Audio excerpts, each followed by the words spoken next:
Hey everyone, I welcome you all to this incredible platform of learn with मीजू। कैसे हैं आप सब अच्छे होंगे, मज़े में होंगे और अच्छे से अपने एग्जाम की तैयारी कर रहे होंगे। देखिए प्यारे दोस्तों, आज के इस वीडियो सेशन में हम बात करेंगे इंडियन कल्चर एंड हेरिटेज के बारे में। ठीक है, आज हम स्टार्ट करने जा रहे हैं Indian culture and heritage. Very very important topic है हर एक कम्पिटिटिव एग्जाम के लिए और खास करके JKSSB नायब तहसीलदार एग्जाम के लिए। और JKSSB का भी ये फेवरेट टॉपिक है, इससे क्वेश्चन एग्जाम में बनाता है। ठीक है, देखें वीडियो को लास्ट तक देखना, काफ़ी सारी चीज़ें आप सीख के जाएंगे। आज हमारे पास लेक्चर नंबर फर्स्ट रहेगा, जितना भी हमसे डिस्कस हो पाएगा। ठीक है, आपका काम है अपने पास एक नोटबुक और एक पेन रखना और जो भी इंपॉर्टेंट चीज़ें होंगी वो साथ साथ नोट करते रहना। आपने कई बार इस टॉपिक को पढ़ा होगा, लेकिन आज यहाँ से जब पढ़ के जाओगे तो आपको बहुत सारी चीज़ें देखने को मिलेंगी। ठीक है, सभी के सभी एस्पायरेंट क्लास को लाइक कर दे और हम अपने सेशन को कंटिन्यू करते हैं। चैनल पे न्यू है तो चैनल को जरूर सब्सक्राइब कर लेना डेली वीडियोस के लिए, ताकि जब भी हम कोई वीडियो अपलोड करें तो आपको सबसे पहले इसका नोटिफिकेशन मिल जाए। अगर आप हमें फेसबुक पे देख रहे हैं तो हमारे चैनल का नाम है लर्न विद मीजू। ठीक है, आप जाके यूट्यूब पे सर्च कर सकते हैं और हमारे साथ जुड़ सकते हैं। बाकी हमने JKSSB नायब तहसीलदार के 4 सेक्शनल टेस्ट कंडक्ट करवा दिए हैं, जो टॉपिक हमने कंप्लीट किए थे, और बाकी का शेड्यूल हम आज आपको शेयर कर देंगे। इसके बाद कौन से टॉपिक्स पे टेस्ट रहेगा।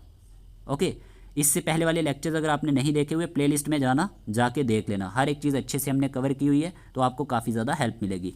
टेलीग्राम, इंस्टाग्राम और व्हाट्सएप चैनल का लिंक डिस्क्रिप्शन बॉक्स में दिया गया है, वहीं से जाके फॉलो कर लेना फर्दर अपडेट्स के लिए। बाकी अगर आपको पेड सब्सक्रिप्शन चाहिए, डेली लेक्चर्स के PDF चाहिए, टेस्ट चाहिए, तो व्हाट्सएप नंबर स्क्रीन पे दिया गया है, इसी नंबर पे आप मैसेज करके बाकी का प्रोसीजर जान सकते हैं। हम अपना ज़्यादा टाइम वेस्ट ना करते हुए अपने टॉपिक की तरफ बढ़ते हैं। Let's start.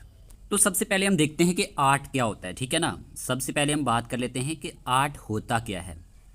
देखिए, आर्ट की जब बात की जाती है, art is a way people express their thoughts, जिसमें लोग क्या करते हैं, एक्सप्रेस करते हैं अपनी थॉट्स को, इमोशंस को एंड क्रिएटिविटी को। किस चीज़ को? थॉट्स को, इमोशंस को एंड क्रिएटिविटी को थ्रू थिंग्स लाइक पेंटिंग की अगर हम बात करते हैं, कौन सी चीज़ों के द्वारा? पेंटिंग के द्वारा, म्यूज़िक के द्वारा, डांस की बात करें, राइटिंग एंड स्कल्पचर के द्वारा। ये चीज़ आपको बताना बहुत ज़्यादा ज़रूरी है। पहले टॉपिक को समझना, बेसिक्स पॉइंट कि आर्ट एंड कल्चर होता क्या है, तभी हम अपने टॉपिक की तरफ बढ़ेंगे। तो आर्ट क्या है? आर्ट एक ऐसा वे है जिसमें लोग क्या एक्सप्रेस करते हैं, अपनी थॉट्स को, इमोशंस को, क्रिएटिविटी को। किसके द्वारा? पेंटिंग के द्वारा, म्यूज़िक के द्वारा, डांस, राइटिंग एंड स्कल्पचर के द्वारा। ठीक है, ये जो है अगर हम बात करते हैं आर्ट के बारे में, इट हेल्प्स अस फील, ये हमें मदद करता है फील करने में, इमेजिन करने में एंड अंडरस्टैंड करने में डिफरेंट आइडियाज़ और एक्सपीरियंसेस। तो ये पॉइंट आप नोट करेंगे। इससे हमें किस चीज़ की मदद मिलती है कि हम चीज़ों को फील कर सकते हैं, इमेजिन कर सकते हैं और समझ सकते हैं डिफरेंट आइडियाज़ को और एक्सपीरियंसेस को। एग्जाम्पल के तौर पे यहाँ पे एक एग्जाम्पल दिया गया है। एक पेंटिंग जो होती है वो किसको दिखाती है? That shows a village scene or a song that tells a story. जो एक गाँव है उसके सीन के बारे में बताएगी। कोई एक ऐसी पेंटिंग होगी जो किसी एक पार्टिकुलर विलेज के रिलेटेड होगी, तो किसको बयां करती है? एक स्टोरी को बयां करती है। तो यहाँ पे हमें चीज़ों का पता चल जाता है। ठीक है, पेंटिंग के द्वारा, ठीक है, या फिर कोई म्यूजिक, डांस, राइटिंग के द्वारा, स्कल्पचर के द्वारा। तो इन चीज़ों को समझना बहुत ज़्यादा ज़रूरी है। तो यहाँ पे हमने क्या देखा कि आर्ट होता क्या है। सिर्फ हमने डेफिनेशन देखी कि आर्ट एक ऐसा वे है जिससे लोग जो है वो एक्सप्रेस करते हैं अपनी थॉट्स को, इमोशंस को एंड क्रिएटिविटी को through things like painting, music, dance, writing and sculpture. Okay, और ये मदद करता है फील करने में, इमेजिन करने में एंड अंडरस्टैंड करने में डिफरेंट आइडियाज़ और एक्सपीरियंसेस को। तो यहाँ तक ये चीज़ें आप याद रखेंगे आर्ट के बारे में। इन डिटेल हर एक चीज़ डिस्कस करेंगे, आप पेशेंस बना के रखना, क्लास को लास्ट तक वॉच करना। फिर यहीं पे दिया गया है कल्चर क्या होता है। देखिए मेरे प्यारे दोस्तों, जब बात होती है कल्चर की, तो कल्चर क्या है? Culture is the way of life of a group of people. Culture क्या है? Culture is the way of life of group of A people. जो लाइफ होती है लोगों की, किसी ग्रुप ऑफ पीपल की, तो इसको ये हमारे पास बताता है। ठीक है, जैसे कि मैं बोलूँ culture is the way of life of a group of people. It includes, ये इंक्लूड्स करता है इनकी लैंग्वेज को, फूड को, क्लॉथ्स को, फेस्टिवल्स को, music, tradition, belief and values को। ठीक है, तो ये हमें कल्चर के द्वारा पता चलता है। ठीक, तो यहाँ पे क्या लिखा गया है कि culture is the way of life of group of people, जिसमें इंक्लूड किया जाता है इनकी लैंग्वेज को, फूड को, क्लॉथ्स को, फेस्टिवल्स को, music, tradition, belief and values को। इट टेल्स अस, ये हमें बताता है how we are and how we live together in society, कि हम कौन हैं या कैसे हम सोसाइटी के अंदर रहते हैं। ठीक है, तो ये सारी चीज़ें हमें कल्चर के द्वारा देखने को मिलती हैं। एग्जाम्पल, सेलिब्रेटिंग दिवाली, ठीक है ना, स्पीकिंग हिंदी, आप हिंदी बोलते हैं, वेयरिंग साड़ीज आर कुर्ता, आप साड़ी पहनते हैं या कुर्ता पहनते हैं। These are all parts of Indian culture. ये किसका पार्ट है? इंडियन कल्चर का पार्ट है। आप मेरी बातों को समझ रहे होंगे कि मैं इस टॉपिक को किस तरफ ले जाने की कोशिश कर रहा हूँ। ठीक है, तो यहाँ पे हमने देखा आर्ट क्या है और दूसरा हमने देखा कल्चर क्या है।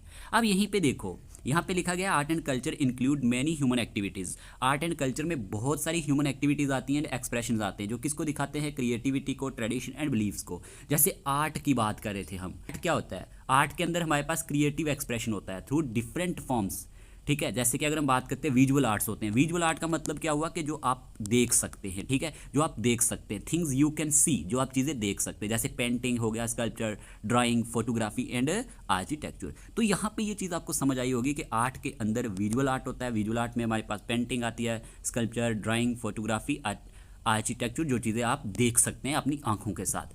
दूसरा हमारे पास यहाँ पे परफॉर्मिंग आर्ट्स होता है। अब परफॉर्मिंग आर्ट्स क्या है, जैसे म्यूजिक हो गया, डांस, थिएटर, ओपेरा। अब ये क्या है, परफॉर्मिंग का मतलब done in front of people, जो आप लोगों के सामने करते हैं। ये हमारे पास आ जाता है परफॉर्मिंग आर्ट की कैटेगरी में। किसमें, परफॉर्मिंग आर्ट की कैटेगरी में। ओके, देखिए मैं बड़े ही इजी वे में आपको समझाने की कोशिश कर रहा हूँ, जैसे कि आप ये पहली बार टॉपिक पढ़ने जा रहे हैं, ठीक है। परफॉर्मिंग आर्ट क्या हुआ, जो आप लोगों के सामने परफॉर्म करते हैं, उसमें म्यूजिक आ जाता है, डांस आ जाता है, थिएटर आ जाता है, क्लियर। फिर यहीं पे हमारे पास आता है लिटरेरी आर्ट्स। अब लिटरेरी आर्ट्स में क्या आता है, देखें नॉवेल्स आते हैं, पोइट्री आती है, प्लेज आते हैं और एसेज आते हैं। अब यहाँ पे लिटरेरी का मतलब क्या होता है, relate to reading and writing, कि ऐसा आर्ट भी होता है जो किसके रिलेटेड होता है, रीडिंग और राइटिंग के रिलेटेड होता है, रीडिंग और राइटिंग के रिलेटेड होता है। इसमें नॉवेल्स, पोइट्री, प्लेज और ऐसे आ जाते हैं। तो ये हमारे पास लिटरेरी आर्ट्स की कैटेगरी में आ जाता है। फिर हमारे पास आ जाता है क्राफ्ट्स। अब क्राफ्ट क्या है, क्राफ्ट का मतलब होता है creative work done by hand, जो आप अपने हाथों से करते हैं। ऐसा क्रिएटिव वर्क जो आप अपने हैंड से करते हैं, जैसे pottery, weaving, jewellery making, hand made items, ठीक है। तो क्राफ्ट्स का मीनिंग है creative work done by hand. तो यहाँ पे हमने देखा कि आर्ट एंड कल्चर जो है बहुत सारी ह्यूमन एक्टिविटीज इसमें इंक्लूड की जाती हैं। एक्सप्रेशंस होते हैं जो किसको शो करते हैं, क्रिएटिविटी, ट्रेडिशन एंड बिलीव्स को। उसमें हमने विजुअल आर्ट के बारे में देखा, जो आप अपनी आंखों से देख सकते हैं, परफॉर्मिंग आर्ट जो आप लोगों के सामने करते हैं, लिटरेरी आर्ट्स जो रीडिंग राइटिंग के रिलेटेड होता है, क्राफ्ट्स की बात करी जो आप अपने हाथों से चीज़ें बनाते हैं। तो यहाँ पे ये चीज़ तो आपको समझ आई होगी। Okay, let's move on to the next slide. अब यहीं पे हमारे पास दिया गया है कल्चर। देखिए अब कल्चर क्या होता है, ठीक है ना। देखिए कल्चर की जब बात होती है तो कल्चर में हमारे पास the way of life of a group of people, रहन सहन कैसा है, कैसे लोग अपनी जिंदगी बसर करते हैं, ये कल्चर में आता है, ठीक है। Culture is the way of life of a group of people. It includes their language, food, clothes, festival, tradition and values. जैसे मैंने आपको पहले बताया, तो इसमें सोशल बिहेवियर एंड नॉर्म्स आ जाते हैं, ठीक है। सोशल बिहेवियर्स और नॉर्म्स आ जाते हैं, ये चीज़ आपको याद रखनी है। जैसे customs, traditions, manners, how people act in society, कैसे लोग सोसाइटी में एक्ट करते हैं, ठीक है। नॉर्म्स का मतलब क्या होता है, देखिए नॉर्म्स का मतलब होता है, norms or the rules or expected ways of behaving in a society. ये जो नॉर्म्स होते हैं ये हमें बताते हैं व्हाट इज राइट और रॉन्ग, क्या सही है क्या गलत है, एंड व्हाट वी शुड और शुड नॉट डू, हमें क्या करना चाहिए और क्या नहीं करना चाहिए, ये नॉर्म्स में आता है। तो यहाँ पे कल्चर्स में सोशल बिहेवियर एंड नॉर्म्स आते हैं। फिर यहीं पे अगर बात करी जाए बिलीव्स एंड वैल्यूज़ आती है। अब बिलीव्स एंड वैल्यूज़ की बात करें तो रिलीजियस बिलीव्स आते हैं, मोरल रूल्स आते हैं एंड शेयर्ड थिंकिंग्स आती हैं। वैल्यूज़ का मतलब क्या हुआ, what people think is important, लोग क्या सोचते हैं, लोगों के लिए क्या चीज़ें ज़रूरी है। तो रिलीजियस बिलीव्स जैसे हो गए,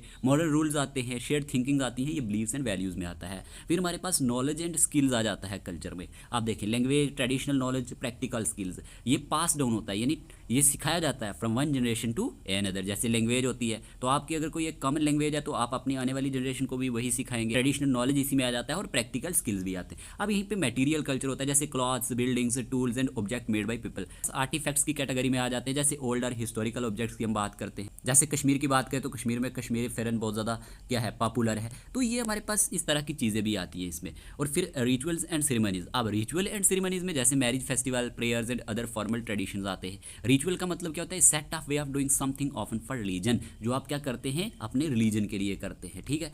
तो ये सारी चीज़ें हम कल्चर में देखेंगे और इससे आपको ये चीज़ समझ में आई होगी कि हम क्या क्या आर्ट एंड कल्चर में पढ़ने जा रहे हैं। हम लैंग्वेजेस के बारे में देखेंगे, हम म्यूज़िक के बारे में देखेंगे, हम यहाँ पे फेस्टिवल्स के बारे में देखेंगे, मोनूमेंट्स के बारे में देखेंगे, ठीक है। तो ये चीज़ आपको याद रखनी है, क्लियर। आगे बात करते हैं। अब जैसे कि हमारे टॉपिक का नाम ही है इंडियन कल्चर एंड हेरिटेज, यही टॉपिक का नेम है। तो हेरिटेज क्या होता है, देखिए हेरिटेज की बात करें प्यारे दोस्तों, heritage refers to the values, traditions, monuments and natural sites pass down from previous generations.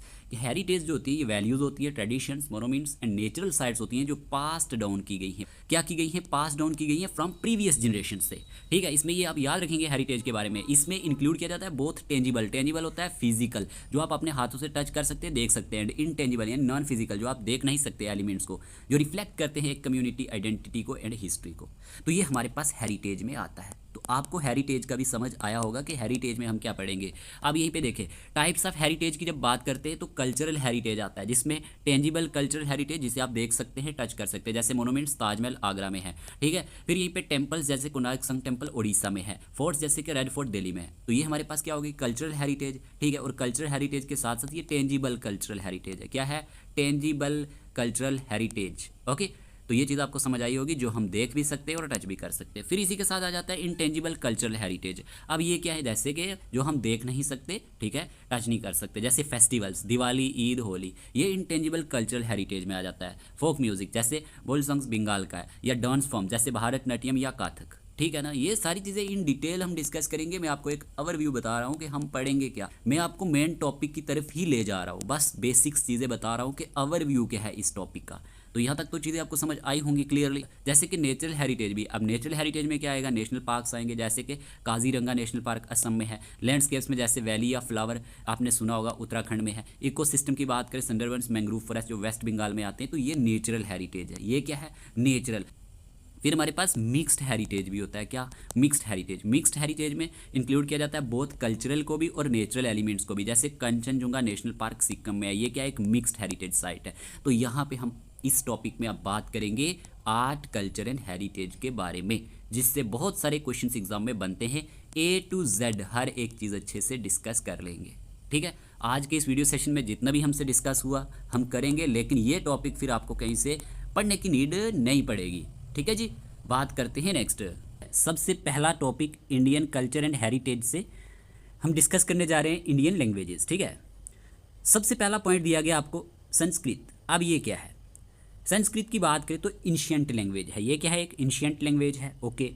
Sanskrit की बात करें, is one of the oldest language is in the world. ये क्या है, one of the oldest languages है इन द वर्ल्ड में। पहला point note करेंगे आप।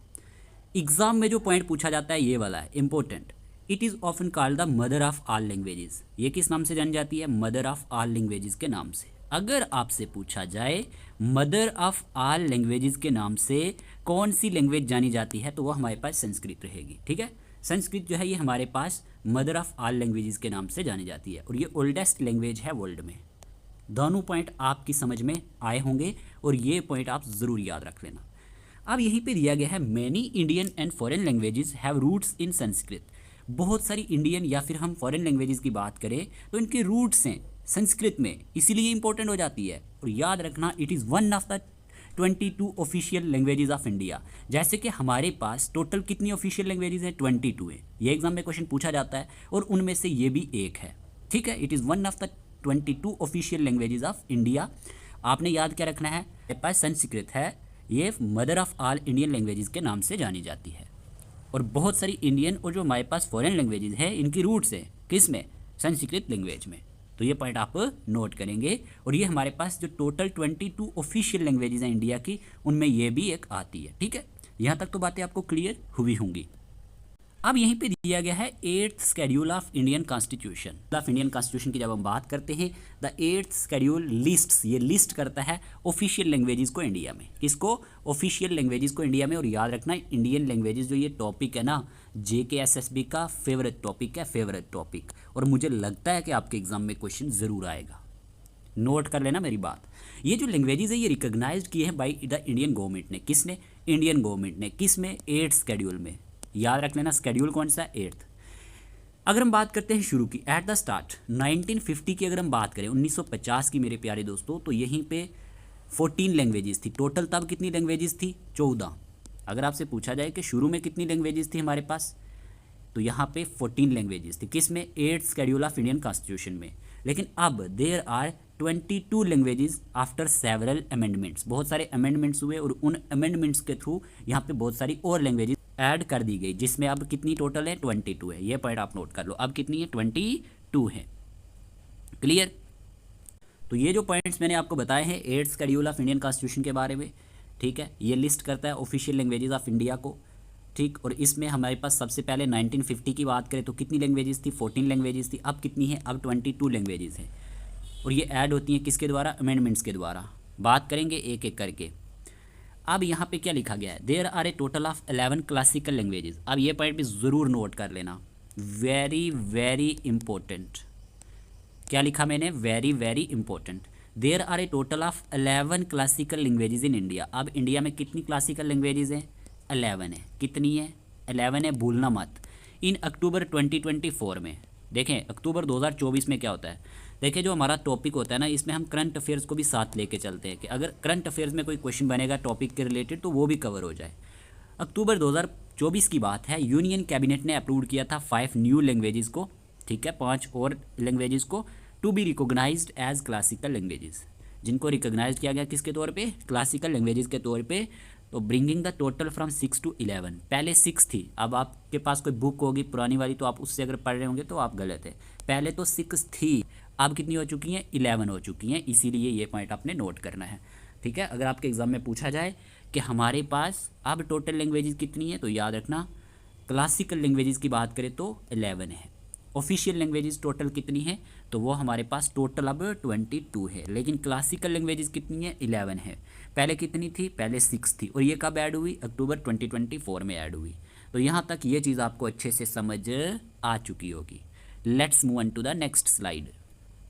जैसे कि हम बात कर रहे थे 8th schedule of Indian constitution के बारे में, ये पार्ट है इंडियन कॉन्स्टिट्यूशन का जो लिस्ट करता है ऑफिशियल लैंग्वेजेस को। इनिशियली हमारे पास 14 लैंग्वेजेस थी, अब हमारे पास 22 लैंग्वेजेस हैं, ठीक है। ये जो लैंग्वेजेस हैं ये ऑफिशियली रिकॉग्नाइज्ड की गई है by the government of India के थ्रू। ये तो हमने बात कर ली। अब articles related to 8th schedule क्या है, जो इंपॉर्टेंट है हम देख लेते हैं।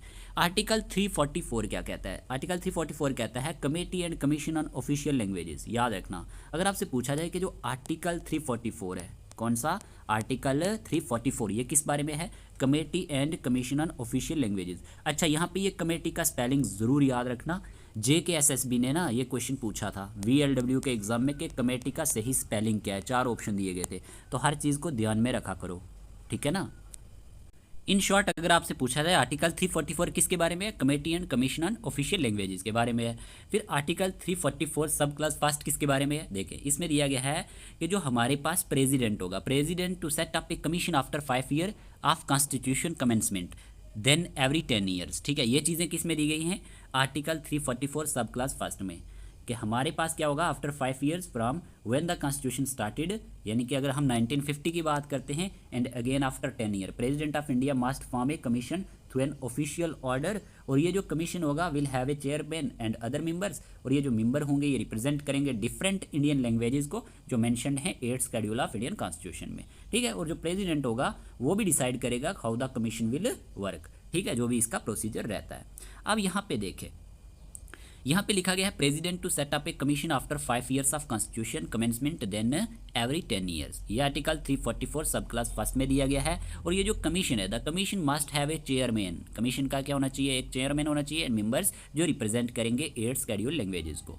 याद रखना आर्टिकल 344 सब क्लास फर्स्ट में ये दिया गया है। पर्पज़ क्या है, टू गिव रिकमेंडेशंस, ठीक है, रिकमेंडेशंस देना है फॉर प्रमोटिंग करने के लिए use of Hindi for official purpose. तो ये पॉइंट आप नोट करेंगे कि पर्पज़ क्या है इस कमीशन का, to give suggestion on the progress and promotion of Hindi as the official language of India, ठीक है, and use of English and other regional language in official work. तो ये कुछ पॉइंट आप इसके बारे में नोट कर सकते हैं। तो आर्टिकल के रिलेटेड बात हुई कि 8th शेड्यूल के रिलेटेड इंपॉर्टेंट आर्टिकल कौन से हैं। अब यहाँ पे देखें आर्टिकल 351 क्या कहता है, इसको ज़रा गौर से समझना। आर्टिकल 351 कहता है promotion of Hindi. Promotion of Hindi के बारे में क्या कहता है, duty of the union government, कि ये ड्यूटी है यूनियन गवर्नमेंट की कि वो प्रमोट करे हिंदी लैंग्वेज को, और Hindi to serve as a link language for the diverse culture of India. और ये किस तरह से सर्व करे, एक लिंक लैंग्वेज के तौर पे, किस लिए, डाइवर्स कल्चर ऑफ इंडिया के लिए। शुड डेवलप हिंदी बाई, अब देखिए, using words from Sanskrit and other languages, keeping the style and expression of Hindustani and other languages intact. अब ये किस में दिया गया, आर्टिकल 351 में दिया गया है कि हमारे पास ये ड्यूटी है यूनियन की कि वो प्रमोट करे spread of Hindi language to develop it so that it may serve as a medium of expression for all the elements of the composite culture of India and to secure its enrichment. तो ये point आप note करेंगे, ठीक है। अच्छा, अब इसका M क्या है, एम इसका है प्रमोट करना विदाउट हार्मिंग अदर लैंग्वेजेस, कि आप दूसरी लैंग्वेजेस को हार्म नहीं पहुंचा सकते। तो यहाँ पे ये चीज़ आपको समझ आई होगी जो भी मैंने आपको इस स्लाइड में बताई है। इस स्लाइड में हमने देखा कि कौन कौन से आर्टिकल्स जो हैं यहाँ पे 8th शेड्यूल के रिलेटेड हैं, 8th schedule of Indian constitution में क्या क्या आता है, और आर्टिकल 351 किसके बारे में है। तो ये कुछ थोड़ा सा आप इसके बारे में याद रख लेना, हो सकता है क्वेश्चन एग्जाम में बन जाए, हमारी कोशिश रहती है कि हम हर एक चीज़ अच्छे से साथ साथ कवर करते जाएं। अब देखें ये स्लाइड काफ़ी ज़्यादा इंपॉर्टेंट है एग्ज़ाम पॉइंट ऑफ व्यू से। अब क्यों इंपॉर्टेंट है देखें, हमारे पास 22 ऑफिशियल लैंग्वेजेस हैं, ठीक है। कितनी लैंग्वेजेस है ऑफिशियल? 22। क्लासिकल कितनी है? 11। ऑलरेडी आपको मैंने बता दिया। जो हमारे पास रिकॉग्नाइज की गई थी 1950 में, वो हमारे पास 14 लैंग्वेजेस थी। कितनी थी? 14। यहाँ तक क्लियर है ना? ओके। अब देखो जैसे कि यहाँ पे दिया गया है, फर्स्ट हमारे पास थी यहाँ पे Assamese Assam, Bengali West Bengal, Gujarati Gujarat, Hindi North India में बोली जाती है, कश्मीरी जम्मू एंड कश्मीर में बोली जाती है। ये जो हमारे पास 1950 में थी उनकी बात कर रहा हूँ, ठीक है। ये है कनाडा कर्नाटका, मलयालम केरला। याद रख लेना कौन कौन सी स्टेट में बोली जाती हैं, ये एग्जाम में क्वेश्चन पूछा जाता है पेयर फॉर्म में, इसीलिए बता रहा हूँ। मराठी महाराष्ट्र, उड़िया उड़ीसा, पंजाबी पंजाब, ठीक है। फिर यहीं पे अगर हम बात करते हैं संस्कृत कर्नाटका, ठीक है, शिवामोगा डिस्ट्रिक्ट में बोली जाती है। तमिल तमिलनाडु, तेलुगु आंध्र प्रदेश और तेलंगाना में बोली जाती है। उर्दू जम्मू एंड कश्मीर तेलंगाना उत्तर प्रदेश में बोली जाती है। ये तो हमने लैंग्वेजेस की बात करी जो 1950 में थी। कितनी थी? 14 थी। यहाँ तक 14 क्लियर। अब देखो इनको आप याद कैसे रखोगे। इनको याद रखने का एक बहुत ही ईजी ट्रिक मैंने आपके सामने रखने की कोशिश की है, कोई नहीं बताएगा। आपने की लेटर्स तो ये याद रखने, लेकिन आपको ये ऐसे याद नहीं होंगे। देखो आपने ये लाइन याद रखनी है, आप मेरे साथ इसको पढ़ भी सकते हैं। A big giant has kicked kindly, many man offered pretty sweets to two uncles. अब ये स्टेटमेंट मैंने आपको क्यों बताया? जैसे मैंने आपको बोला ए बिग, आपने क्या करना है, पहला वाला लेटर याद रखना है। ए से हमने क्या देखा था, आपको मालूम होना चाहिए, असामीज़, ठीक है, यानी कि असम में बोली जाती है। बी से हमने क्या देखा था, बंगाली, बंगाल में बोली जाती है। जी से हमने क्या देखा था, गुजराती। ये ने फर्स्ट लेटर याद रखना है, ठीक है। ए से असामीज़, बी से बंगाली, जी से गुजराती, ठीक है। एच से हिंदी, ये पॉइंट आप नोट करेंगे। के से कन्नड़ा, के से कश्मीरी, ठीक है। एम से मलयालम, एम से मराठी, ओ से उड़िया, पी से पंजाबी, एस से संस्कृत, ठीक है। टी से तमिल, टी से तेलुगु, यू से उर्दू। यानी कि आप इस स्टेटमेंट का फर्स्ट लेटर जो है याद रखेंगे और इस पे बेस्ड आपको सारी की सारी लैंग्वेजेस याद हो जाएंगी। ए से स्टार्ट किया तो ए से असामीज़, बी से बंगाली, ठीक है, जी से गुजराती। इस तरह से आपको याद रखना है ताकि आपको कोई भी मुश्किल ना आए। एच से हिंदी। तो ये स्टेटमेंट क्या है, a big giant has kicked kindly, many man offered pretty sweets to two uncles. तो ये आप जरूर याद रख लेना।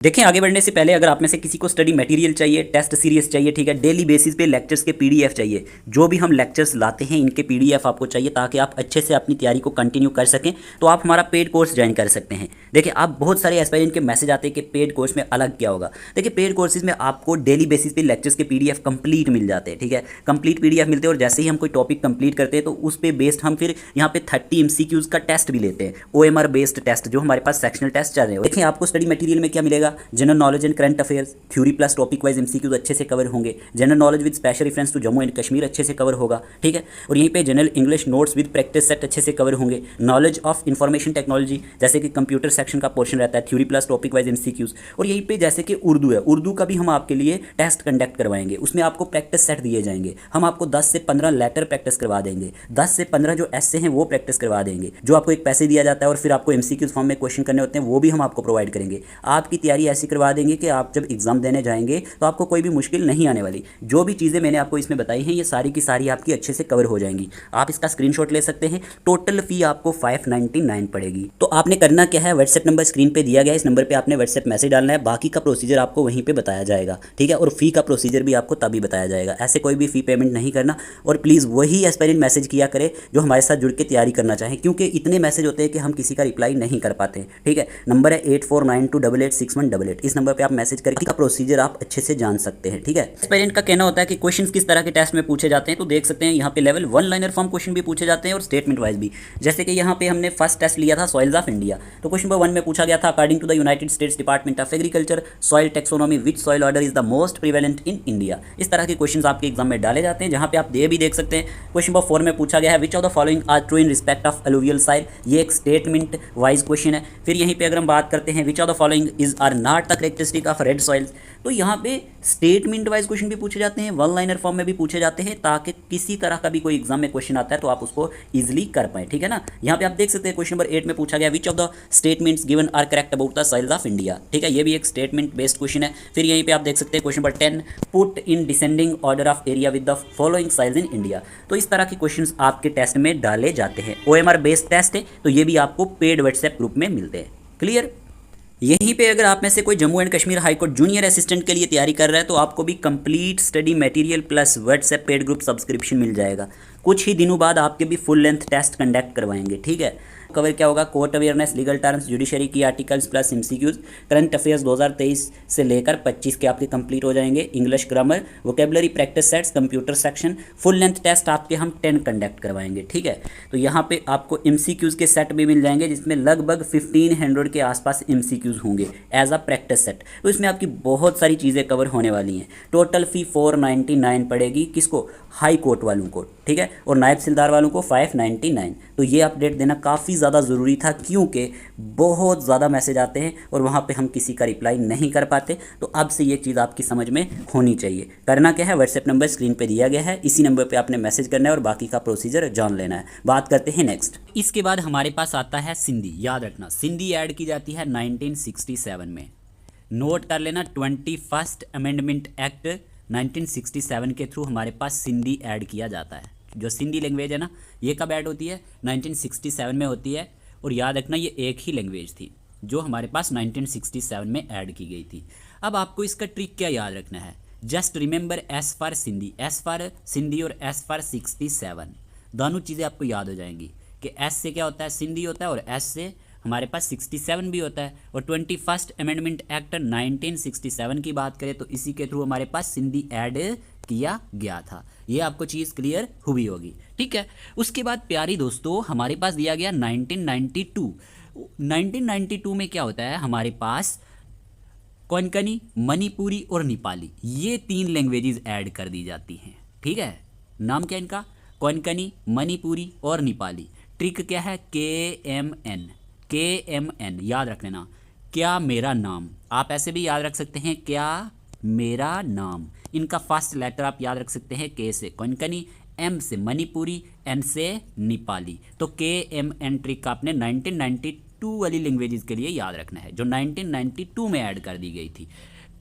इसके लिए भी आपको एक पॉइंट नोट करना है, ये ऐड की गई थी 71st, नोट करो, 71st अमेंडमेंट एक्ट के द्वारा। कब, 1992 में, ठीक है। तो ये पॉइंट आपने नोट किया होगा। कौन कौन सी लैंग्वेजेस थी, KMN, कोंकणी, मणिपुरी, नेपाली। बाकी मैंने आपको बता दिए ये कहाँ कहाँ पे बोली जाती हैं। यहाँ पे ये चीज़ आपको समझ में होनी चाहिए। फिर हमारे पास 2004 में आती है BDMS। अब ये क्या है, 2004 में बूडो, डोगरी, मैथिली और संथाली। अब देखें इसका ट्रिक आप क्या याद रखेंगे, BDMS, ठीक है।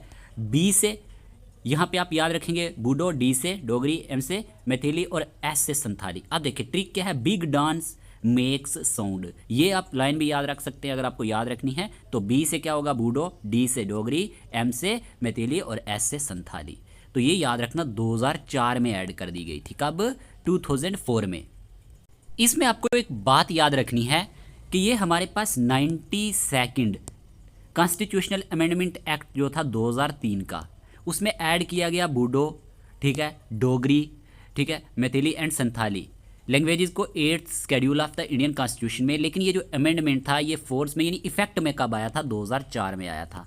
ये पॉइंट आप नोट कर लेना। और यहाँ पे total number of recognised languages जो थी शेड्यूल के अंदर वो 22 यहाँ पे बन गई थी। तो ये पॉइंट आप नोट करेंगे, ठीक है, कि जो हमारे पास 8th शेड्यूल है ये लिस्ट करता है official languages of the Republic of India. अगर हम बात करते हैं बिफोर 92nd अमेंडमेंट, यहाँ पे जो शेड्यूल है इसमें 18 लैंग्वेजेस थी, ठीक है। और 21st अमेंडमेंट एक्ट जो 1967 का हुआ था उसमें जैसे कि मैंने आपको बोला सिंधी को ऐड किया गया था। और 71st अमेंडमेंट एक्ट जो हुआ था 1992 का, इसमें ऐड कर दिया गया था कोंकणी, मणिपुरी और नेपाली को, जिसमें हमने ट्रिक क्या देखा था, KMN, क्या मेरा नाम, ठीक है। तो ये पॉइंट आप नोट करेंगे। जो 92nd अमेंडमेंट है ये एक सिग्निफिकेंट स्टेप माना जाता है रिकॉग्नाइजिंग करने में लिंग्विस्टिक डाइवर्सिटी ऑफ इंडिया को and ensuring the continued development and use of these languages in various spheres including education and administration। तो यहाँ तक ये चीज़ें तो आपको कवर हुई होंगी, तो ये आप ज़रूर याद रख लेना। मेरे प्यारे दोस्तों, आपको क्या याद रखना है कि हमारे पास टोटल क्लासिकल लैंग्वेजेस कितनी है, 11 है। कितनी है, 11 है, याद रखना। इनिशियली हमारे पास 6 लैंग्वेजेस थी, शुरू में भी बताया था कि शुरू में हमारे पास टोटल क्लासिकल लैंग्वेजेस कितनी थी, हमारे पास 6 लैंग्वेजेस थी। फिर अक्टूबर 2024 में 5 न्यू लैंग्वेजेस एडिड की जाती हैं और इनको अप्रूव कौन करता है, यूनियन कैबिनेट ऑफ इंडिया करती है। कौन अप्रूव करता है, यूनियन कैबिनेट ऑफ इंडिया। तो अभी कितनी टोटल क्लासिकल लैंग्वेजेस है, 11 है। क्लियर हुआ, ओके। अब देखें ज़रा ट्रिक टू रिमेंबर, आपको याद कैसे रखना है इन 11 को। इनको याद रखने का ट्रिक भी मैंने आपके सामने रखा है।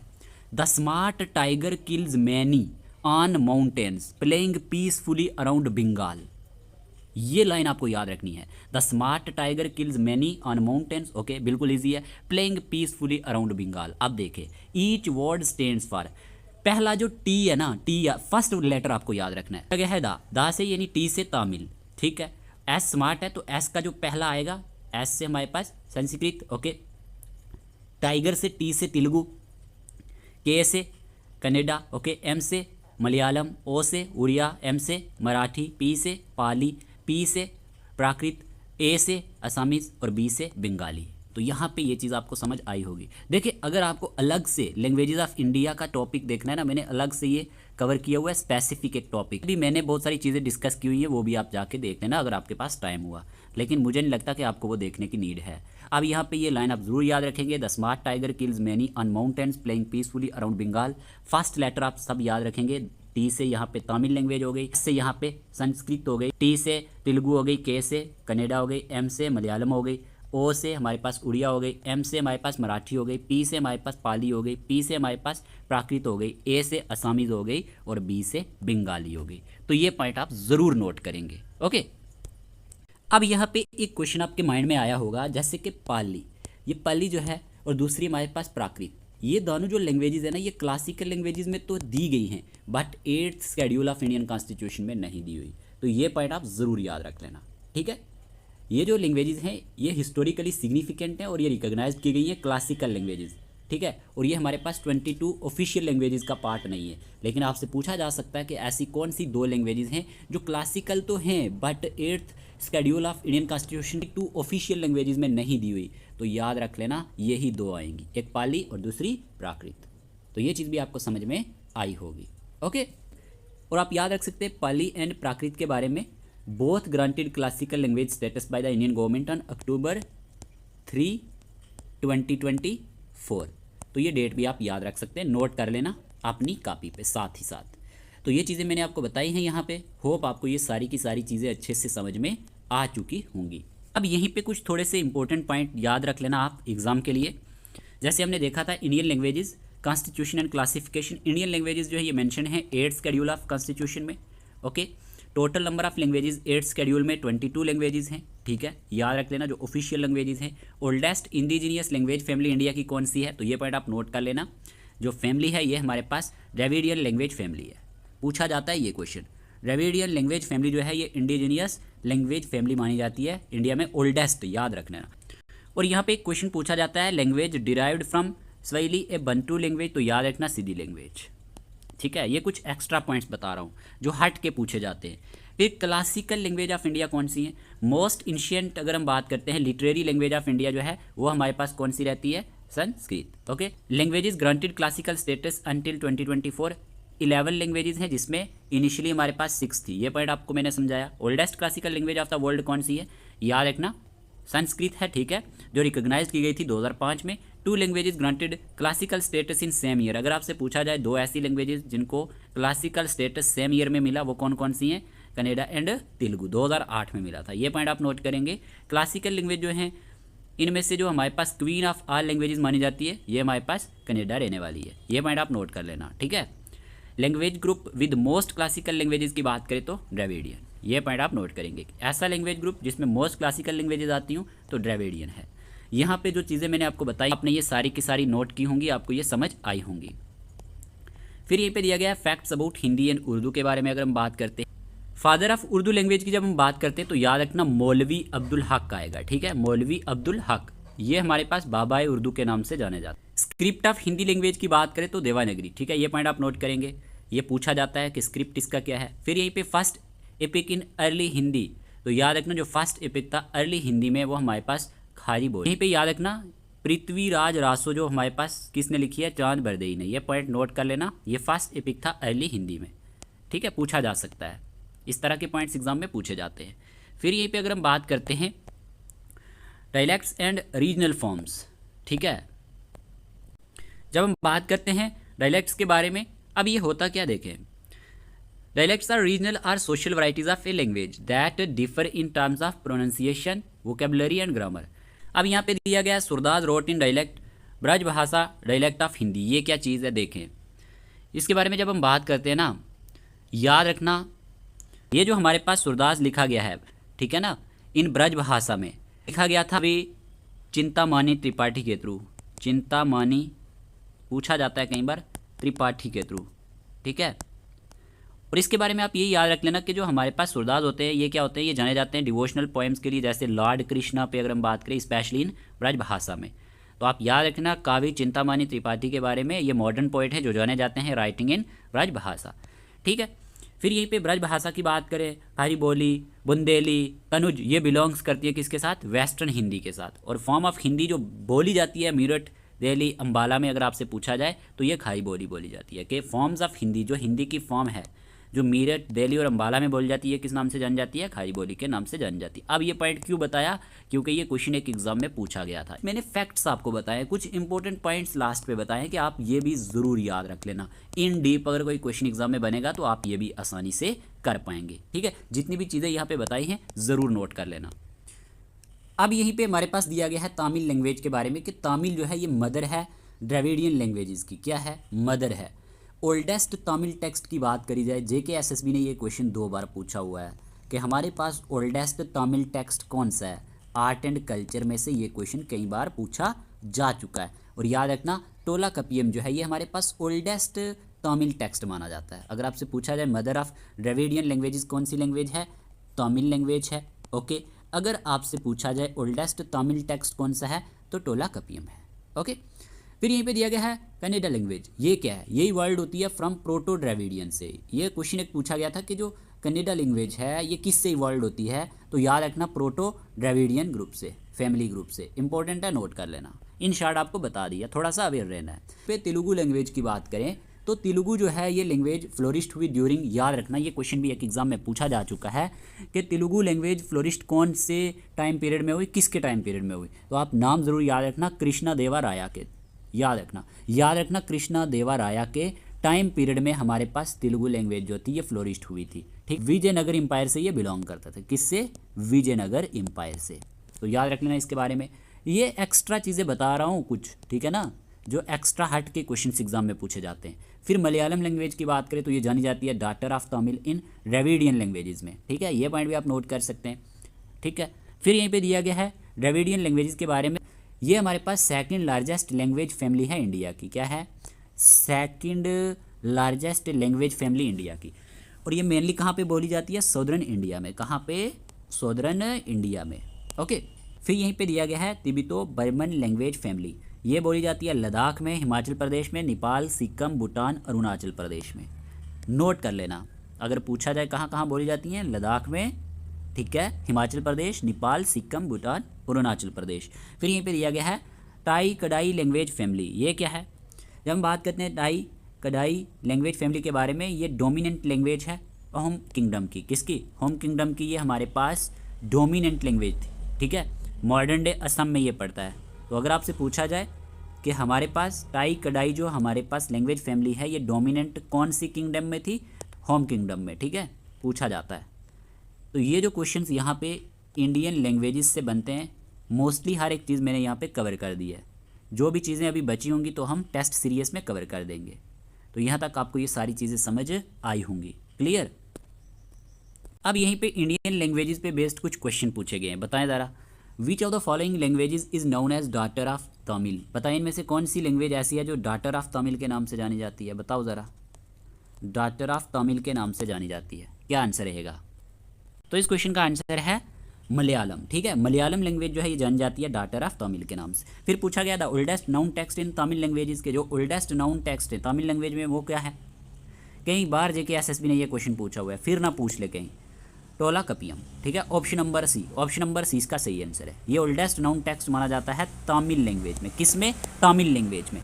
फिर आपसे क्वेश्चन नंबर 3 में पूछा गया which language family spoken in Ladakh, Sikkim, Arunachal Pradesh and Bhutan. क्या आंसर रहेगा? ऑप्शन नंबर डी, ठीक है, तिब्बतो बर्मन। ये हमारे पास कहाँ पे बोली जाती हैं? लद्दाख में, सिक्किम में, अरुणाचल प्रदेश एंड भूटान में।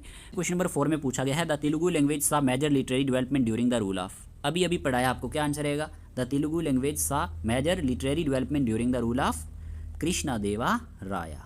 Okay, option number C. तो आपने भी ये क्वेश्चन के आंसर सही दिए होंगे क्योंकि ऑलरेडी मैंने आपको अभी पढ़ा दिया।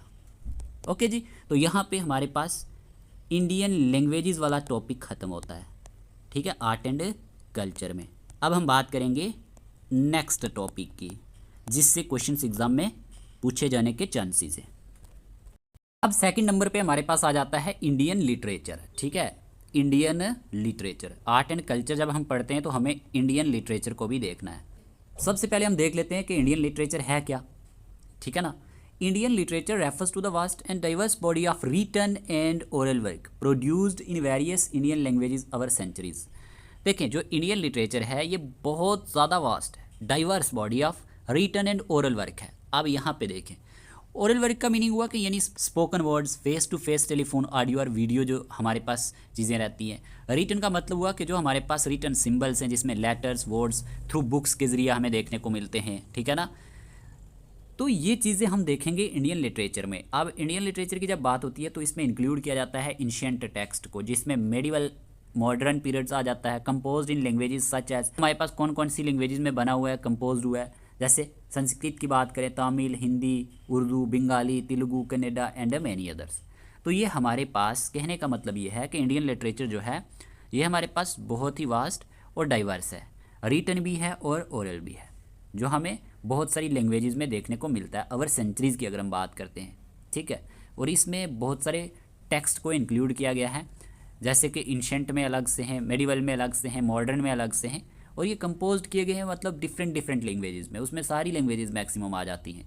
तो यही चीज़ें हम इंडियन लिटरेचर में देखेंगे और इसमें देखेंगे कि एग्ज़ाम में किस तरह के क्वेश्चंस बन चुके हैं। ज़्यादा फोकस हमारा वही रहेगा, इसलिए आपको बोर फील नहीं करना है, करना क्लास को वॉच करते हुए। अगर क्लास पूरा देखोगे ना तो ही आपको चीज़ें समझ आएंगी, तो ही आपकी तैयारी अच्छी होगी, तो ही आप सिलेक्शन ले पाएंगे, ठीक है ना। इतनी हिम्मत तो आपको रखनी ही पड़ेगी। हम भी तो आपके साथ साथ बोले जा रहे हैं, ठीक है। देखिए, की फीचर्स क्या हैं इंडियन लिटरेचर के। जब हम बात करते हैं यहाँ पे डाइवर्सिटी है लैंग्वेजेस की। सबसे पहले यहाँ पे लिखी गई हैं over 20 major languages and thousands of dialects, ठीक है जी। रिच कल्चरल हेरिटेज है यहाँ पे, हेरिटेज के बारे में हम बात करेंगे, मोनूमेंट्स के बारे में बात करेंगे, इसमें कौन कौन से आते हैं, ठीक है। यूनेस्को वर्ल्ड हेरिटेज साइट के अंडर कौन कौन से आते हैं, बस आपने पैशंस रखना है। रिच कल्चरल हेरिटेज जो है ये रिफ्लेक्ट करता है इंडिया की माइथोलॉजी को, फिलॉसफी को, रिलीजन एंड सोशल वैल्यूज़ को, ठीक है। एंशिएंट टेक्स्ट जहाँ से एग्जाम में क्वेश्चन बनता है, JKSSB हर बार क्वेश्चन पूछ लेता है और लोग सोचते हैं कि पता नहीं क्या पूछ लिया। वेदास हो गए, ठीक है, उपनिषद हो गए, रामायण, महाभारत, जो किस में लिखी गई हैं, संस्कृत में लिखी गई हैं, ठीक है। रीजनल लिटरेचर भी है जिसमें संगम लिटरेचर तमिल में लिखा गया है, भक्ति पोइट्री है मराठी में, हिंदी, बंगाली, कन्नड़ा एट्सट्रा। तो ये चीज़ें भी हैं। रीजनल लिटरेचर भी आता है, रिलीजियस एंड फिलोसफिकल थीम्स आते हैं इसमें। ये ओवरव्यू दे रहा हूँ इंडियन लिटरेचर के बारे में, ठीक है ना। थोड़ा सा आपके माइंड में सेट हो जाना चाहिए। जैसे लिटरेचर जो ऑफन एक्सप्लोर करता है धर्म यानी ड्यूटी को, कर्म यानी एक्शन को, एंड मोक्षा यानी लाइब्रेशन को। अगर आपने हिस्ट्री को पढ़ा होगा तो आपको अच्छे से मालूम भी होगा। यहाँ पे फोक एंड ओरल ट्रेडिशंस भी हैं, जैसे ballads, folk tales and songs जो पास डाउन हुए हैं थ्रू जनरेशंस। फिर मॉडर्न लिटरेचर भी आता है जिसमें नेशनलिज्म आ जाता है, independence, social justice and contemporary life. हम सिर्फ मेन चीज़ें डिस्कस करेंगे जो आपके एग्जाम में पूछी जाती हैं, तो आपको कोई भी यहाँ पे कन्फ्यूजन क्रिएट नहीं होना चाहिए। फॉर्म्स ऑफ इंडियन लिटरेचर में जैसे मैंने आपको बोला, जो सबसे ज़्यादा मेन चीज़ें हैं जो आपको पढ़नी है, एक तो रिलीजियस टेक्स्ट को पढ़ना है जिसमें वेदास, पुराण, कुरान ट्रांसलेशंस, गुरु ग्रंथ साहिब, ठीक है। ये तो हमारे पास इंडियन लिटरेचर में आता है ना, जिसमें रिलीजियस टेक्स्ट आते हैं। आपको पूछा जाएगा ना वेदास किसके रिलेटेड हैं, ठीक है। गुरु ग्रंथ साहिब में क्या दिया गया है। इपिक लिटरेचर जिसमें रामायण के और महाभारत के बारे में कई बार JKSSB ने क्वेश्चन पूछा हुआ है, ठीक है। अब आपकी समझ में चीज़ें आ रही होंगी कि मैं क्या कहना चाहता हूँ। पोइट्री में जैसे कबीर आ गया, मीराबाई, टैगोर, ठीक है, सुब्रमण्य भारती आ गए। तो ये नाम आपको याद रखने हैं और इनका क्या रोल रहा है पूछा जाता है। ड्रामा एंड प्रोज में जैसे कालिदासा के प्लेज आते हैं, ठीक है, प्रेमचंद की स्टोरीज आती हैं, R.K. नारायण के नॉवेल्स आते हैं। मॉडर्न राइटिंग में लिटरेचर आता है during colonial and post independence period in English and Indian languages. तो ये फॉर्म्स ऑफ इंडियन लिटरेचर है। रिलीजियस टेक्स्ट आते हैं इसमें, epic literature, poetry, drama and prose और मॉडर्न राइटिंग आती है। यहाँ तक आपको ये चीज़ें समझ आई होंगी। अब यहीं पे हम क्या देखेंगे, इंडियन लिटरेचर में सबसे पहले हम देखेंगे संस्कृत लिटरेचर के बारे में, जो बहुत ज़्यादा ज़रूरी है, ठीक है। इस पे बेस्ड बहुत सारे क्वेश्चन एग्जाम में बनते हैं। जो भी मेजर यहाँ पे चीज़ें हैं वो हम डिस्कस करेंगे, ठीक है। अब आपने अच्छे से कंसंट्रेशन के साथ फोकस करना है। अब देखें ज़रा, जैसे हम बात करते हैं संस्कृत लिटरेचर के बारे में, तो वन ऑफ द ओल्डेस्ट है ये क्या है हमारे पास, one of the oldest and richest literary tradition माना जाता है वर्ल्ड में। याद रखना, ओल्डेस्ट भी और साथ में रिचेस्ट लिटरेरी ट्रेडिशन माना जाता है ये वर्ल्ड में। ये कवर करता है various genres, hymns, epics, drama, poetry, philosophy, fables and grammar, ठीक है। ये बहुत सारी चीज़ों को यहाँ पे कवर करता है। इसमें हम देखेंगे जो मेन हैं जो एग्ज़ाम के लिए इंपॉर्टेंट है। जैसे ये ऑफर करता है deep insights into religion, ethics, culture and philosophy, ठीक है। अब हम यहाँ पे देख लेते हैं थोड़ा सा जो आपके एग्ज़ाम के लिए इंपॉर्टेंट है। सबसे पहले अर्लीस्ट संस्कृत टेक्स्ट, जो हमारे पास वैदिक लिटरेचर है ना, ये अर्लीस्ट संस्कृत टेक्स्ट माना जाता है, जिसमें वेदास आते हैं। क्या आते हैं? वेदास। अब आपको मालूम होना चाहिए, आप हिस्ट्री में भी पढ़ेंगे, लेकिन मैं ये आर्ट एंड कल्चर में भी कवर कर रहा हूँ, क्योंकि मैक्सिमम चीज़ें तो आपकी हिस्ट्री पढ़ने से ही आर्ट एंड कल्चर की कवर हो जाती हैं। ये भी आपको पता होना चाहिए। अब यहाँ से JKSSB ने क्वेश्चन भी पूछे हुए हैं। सबसे पहले आपको ये पता होना चाहिए वेदास हैं क्या। मेरी प्यारे दोस्तों, जब वेदास की बात होती है, Vedas are ancient Indian scriptures written in Sanskrit, जो किस में लिखे गए हैं? संस्कृत में लिखे गए हैं। और ये कंसीडर किए जाते हैं earliest holy books of Hinduism. Note करते जाओ साथ साथ, क्या कहा मैंने? अर्लीस्ट होली बुक जो हमारे पास किसकी मानी जाती है? Hinduism, and are believe to be Shruti. Shruti क्या है? जो मुंह से बोल रहा हूँ ये भी नोट किया करो। श्रुति मतलब that which is heard. Heard का मतलब जो सुनी सुनाई गई हूँ, meaning they were pass down orally before being written. अब देखें, हमें ये पता होना चाहिए, क्वेश्चन तो पूछा जाता है टोटल वेदास कितने हैं जी। टोटल वेदास मेरे प्यारे दोस्तों 4 हैं। कितने हैं? 4। ओके। सबसे पहला हमारे पास ऋग्वेदा, दूसरा यजुर्वेदा, तीसरा सामवेदा और 4th वन अथर्ववेदा। ये 4 तो आप याद रखोगे, इनके नाम RYS से, ट्रिक याद रख लेना, RYSA।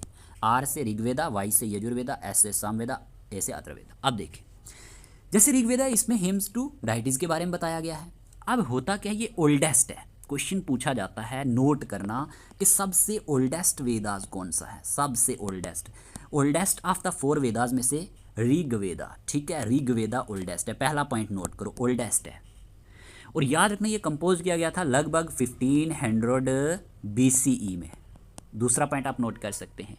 इसमें तीसरा पॉइंट आप ज़रूर नोट कर लेना, ये भी पूछा जाता है कि ये कंटेन करता है कितने हिम्स को? लगभग याद रखना 1000, याद रखना 28 हिम्स, ठीक है। और याद रखना ये किस नाम से जाने जाते हैं? ये जो हिम्स हैं ये हमारे पास सुक्ताज के नाम से जाने जाते हैं। किस नाम से? सुक्ताज के नाम से, ठीक है। बताया गया है टू प्रेज वेरियस गॉड्स, इसमें प्रेज की गई है, तारीफ की गई है बहुत सारे गॉड्स के बारे में। ध्यान से समझना, जैसे अग्नि, अग्नि गॉड, अग्नि का मतलब क्या होता है? फायर, नोट कर सकते हैं। इंद्रा, दूसरा इंद्रा गॉड जो है ना, इसमें बताया गया है इंद्रा हमारे पास रेन और थंडर के लिए माना जाता है, बारिश और थंडर के लिए। और तीसरा सोमा, सोमा जो है ये हमारे पास प्लांट रिचुअल ड्रिंक्स के लिए माना जाता है, ठीक है। कौन कौन से बताए?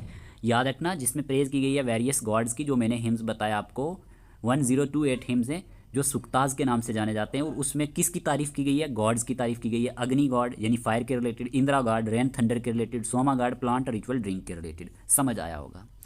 अब यहाँ पे एक चीज़ और नोट कर लेना ऋग्वेदा के बारे में कि ये हमारे पास ना, ये मोस्टली जो है हमारे पास मेनली है, इसमें प्रेयर्स के बारे में है, ठीक है, प्रेजेस के बारे में एंड रिचुअल्स के बारे में। और इसका फोकस ही है worship of nature and gods पे, ठीक है। सिंपल वर्ड में अगर मैं आपको बोलूँ, a book of poems and songs to praise nature and gods. Rigveda का क्या मतलब निकलेगा? एक ऐसी बुक जो पोएम्स के रिलेटेड हो, सॉन्ग्स के रिलेटेड हो, जिसमें किसकी तारीफ की गई हो? नेचर और गॉड्स की। तो यहाँ पे ये पॉइंट जरूर नोट कर लेना, 1028 हिम्स हैं इसमें, ये क्वेश्चन एग्जाम में आ चुका है। और दूसरा पॉइंट आप जरूर नोट कर लेना, ये ओल्डेस्ट है, ओल्डेस्ट ऑफ द 4 वेदास है। ये दोनों पॉइंट तो आप ज़रूर याद रखना, ठीक है जी। फिर हमारे पास आ जाता है प्यारे दोस्तों यजुर्वेदा, ठीक है। ये जो यजुर्वेदा है ना, इसमें रिचुअल्स फार्मूलाज आते हैं। अब समझो, हमारे पास ना एग्ज़ाम में क्वेश्चन पूछा जाता है आपसे, एक सेकंड, कि हमारे पास यजुर्वेदा किसको कंटेन करता है, तो याद रखना इंस्ट्रक्शंस को नोट करो, इंस्ट्रक्शंस एंड मंत्रास को फॉर परफॉर्मिंग, याद रखना किसको परफॉर्म करने के लिए, सैक्रिफाइसेस को, ठीक है, सैक्रिफाइसेस एंड रिचुअल्स को। ये चीज़ समझ आई होगी आपको, ठीक है। तो एक चीज़ ये तो आपको समझ आ गई कि जो हमारे पास यजुर्वेदा है, वेदा ऑफ रिचुअल के नाम से भी जाना जाता है, वेदा ऑफ, नोट कर लो, पूछा जाता है वेदा ऑफ रिचुअल्स के नाम से। अब इसके दो मेन पार्ट हैं, किसकी बात कर रहे हैं, यजुर्वेदा की बात करें, कितने पार्ट हैं, टू मेन पार्ट्स, कितने, दो मेन पार्ट्स। एक है शुक्ला यजुर्वेदा, नोट करो, एक है शुक्ला यजुर्वेदा। यहाँ पे आपका हिस्ट्री का कंसेप्ट भी क्लियर हो जाएगा और आर्ट एंड कल्चर के रिलेटेड भी। शुक्ला यजुर्वेदा वाइट के लिए है, किसके लिए, वाइट के लिए, यानी क्लियर अरेंजमेंट के लिए। और दूसरा है कृष्णा यजुर्वेदा। कृष्णा यजुर्वेदा की जब हम बात करते हैं, दूसरा क्या है, कृष्णा यजुर्वेदा, ये ब्लैक के नाम से जाना जाता है। और याद रखना इसमें मिक्स्ड अरेंजमेंट बताए जाते हैं। दो पॉइंट ये क्लियर हो गए। और इसका फोकस किस पे है, जैसे मैंने वेदा ऑफ रिचुअल्स के बारे में आपको बताया, ये वेदा ऑफ रिचुअल्स के नाम से भी जाना जाता है। फोकस है how to do religious ceremonies properly, कि हमें रिलीजियस सेरेमनीज को प्रॉपरली कैसे करना है। तो यहाँ तक आपको अच्छे से समझ आई होगी। इन सिंपल वर्ड में आपको समझाऊँ, यजुर्वेदा क्या है, एक गाइड बुक। ये क्या है, एक गाइड बुक माना जाता है फॉर रिचुअल्स, किसके लिए, रिचुअल्स के लिए, with proper steps and mantras के साथ, प्रॉपर स्टेप एंड मंत्रास के साथ। ओके, होप आपको ये चीज़ें समझ आई होंगी। दो की हमने बात कर ली। अब तीसरा आ जाता है हमारे पास सामवेदा, सामवेदा भी आप बोलते हैं इसे, चांट्स एंड मेलोडीज। देखें, जब हम बात करते हैं सामवेदा के बारे में, तो इसका नाम आप याद रखना, वेदास ऑफ मेलोडीज। ये वेदा ऑफ मेलोडीज के नाम से जाना जाता है। पहला पॉइंट नोट करो, वेदा ऑफ मेलोडीज पूछा जाता है ना, वहाँ पे ऑप्शन दिए जाते हैं, इनमें से वेदा ऑफ मेलोडीज के नाम से कौन सा जाना जाता है, तो सामवेदा। याद रखना ये फुल है किसके साथ, full of chants and tunes के साथ। ये पॉइंट नोट करो, चांट्स एंड ट्यून्स के साथ। और फिर आपको याद रखना है, इसमें जो हमारे पास मोस्टली हिम्स को लिया गया है, जो मंत्र वगैरह हैं, वो ऋग्वेदा से लिए गए हैं, ठीक है, but sets them to music, इनको म्यूजिक फॉर्म में सेट किया गया है। तो इसमें यह भी याद रखना कि सामवेदा में क्या होता है, ये यूज़ किया जाता है प्रीस्ट के द्वारा। प्रीस्ट क्या होते हैं, पुजारी लोग, ड्यूरिंग याजनाज के दौरान। याजना क्या है ये समझना, याजनाज के दौरान, याजना होता है रिचुअल सैक्रिफाइसेस जो यहाँ पे की जाती हैं, ठीक है ना, खास करके आपको पता होना चाहिए हिंदुज़म में। अब फोकस किस पे है, सिंगिंग वैदिक हिम्स इन रिचुअल्स। इसमें फोकस किया जाता है, सिंगिंग करना होता है वैदिक हिम्स को रिचुअल्स में। इन सिंपल वे में अगर मैं आपको बताऊं, ये बुक है सॉन्ग्स की, किसकी बुक है, book of songs, book of songs used की जाती है रिलीजियस रिचुअल्स एंड प्रेयर्स में, ठीक है, नोट कर लेना, ए book of songs used in religious rituals and prayers. और याद रखना सामवेदा जो है ये वेदा ऑफ मेलोडीज़ के नाम से जाना जाता है। यहाँ तक ये क्लियर हो गया, ओके। फिर आ जाता है अथर्ववेदा। देखिए ये क्या है, स्पेल्स, चार्म्स एंड फिलॉसफी। इसके बारे में आप याद रखोगे, ये वेदा ऑफ एवरीडे लाइफ के लिए जाना जाता है। पहला point, Veda of everyday life, everyday life, ठीक है। देखिए मेरी कोशिश है कि आप एक ही बार इस टॉपिक को अच्छे से कंप्लीट कर लें, कहीं से आपको पढ़ने की नीड ना पड़े। दूसरा आपको याद रखना है, ये बाकी इन ऊपर वाले तीनों से बिल्कुल डिफरेंट है, क्योंकि ये बात करता है डेली लाइफ के बारे में, डेली लाइफ के बारे में, health, magic, charms, healing and philosophy के बारे में। किस किस के बारे में, daily life, health, magic, charms, healing and philosophy के बारे में। और इसमें इंक्लूड किया गया है हिम्स फॉर पीस को, ठीक है, लॉन्ग लाइफ एंड वेलबींग के लिए। और इसका फोकस है, एक पॉइंट ज़रूर नोट करना, एग्जाम में पूछा जाता है, practical knowledge plus spiritual thought, इसका ये फोकस रहता है, ठीक है।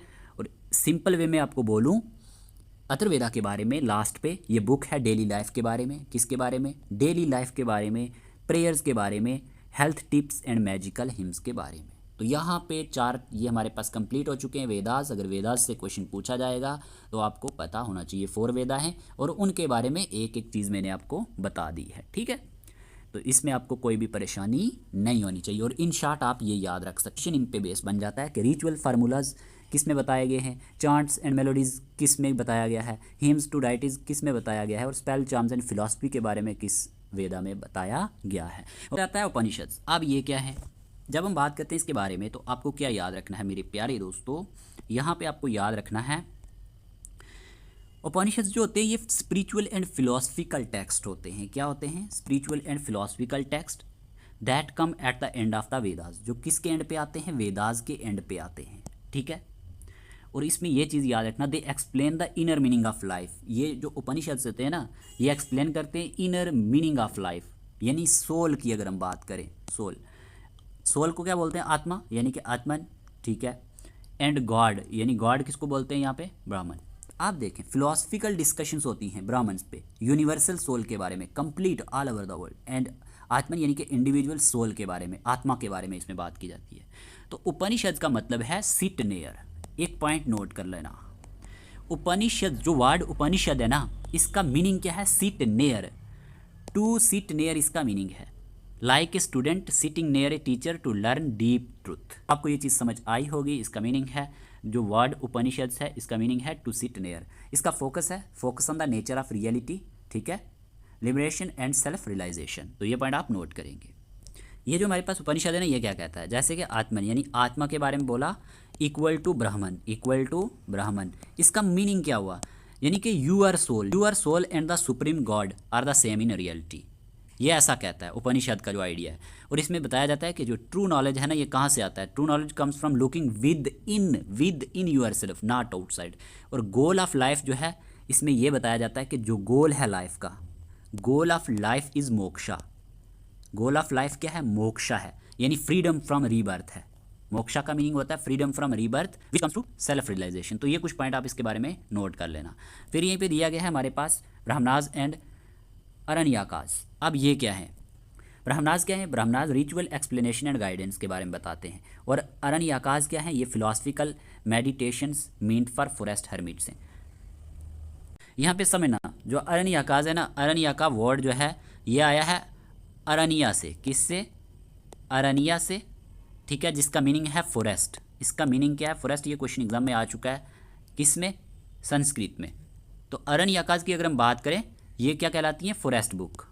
क्या कहलाती हैं? फॉरेस्ट बुक्स, यानी texts that were studied and taught in the forest by सेग्स, जो साधुओं के द्वारा कहाँ पे सिखाई जाती हैं? जंगलों में। किसको? अपने स्टूडेंट को। तो होप आपको ये चीज़ समझ आई होगी। तो ये अर्लीस्ट संस्कृत टेक्स्ट माने जाते हैं, इसीलिए ये स्लाइड इंपॉर्टेंट था। इससे कई बार एग्जाम में क्वेश्चन आ चुके हैं, और जब एग्जाम में क्वेश्चन आता है तो बहुत सारे एस्पायरेंट कंफ्यूज हो जाते हैं कि ये क्या पूछ लिया गया, ठीक है। हमें हर एक चीज़ को अच्छे से लेके चलना है, कोई जल्दी नहीं है। जब आप अच्छे से चीज़ों को कंप्लीट करोगे तब भी आपके एग्ज़ाम क्वालिफाई होने के ज़्यादा चांसेस हैं। अब यहाँ पे क्या दिया गया है? दूसरा आपको याद रखना है क्लासिकल संस्कृत लिटरेचर के। क्लासिकल संस्कृत लिटरेचर में क्या आता है? आर्ट एंड कल्चर के कंटेक्स्ट में। देखें एपिक्स, अगर हम बात करते हैं एपिक्स के बारे में, सबसे पहले आपको पता होना चाहिए होता क्या है। ये एक लॉन्ग स्टोरी होती है। क्या होती है? Long story. इतना आपने याद रखना है। In the form of a poem और बुक की फॉर्म में होती है, जो क्या बताती है? About the brave actions of heroes and important events in history और माइथोलॉजी। इतना तो आपको समझ आ गया कि ये एक लॉन्ग हीरोइक स्टोरी होती है अबाउट ग्रेट वॉरियर्स के बारे में, गॉड्स एंड एडवेंचर्स के बारे में। अब यहाँ पे ये पूछा जाता है एग्जाम में कि हमारे पास कौन सी एपिक हैं।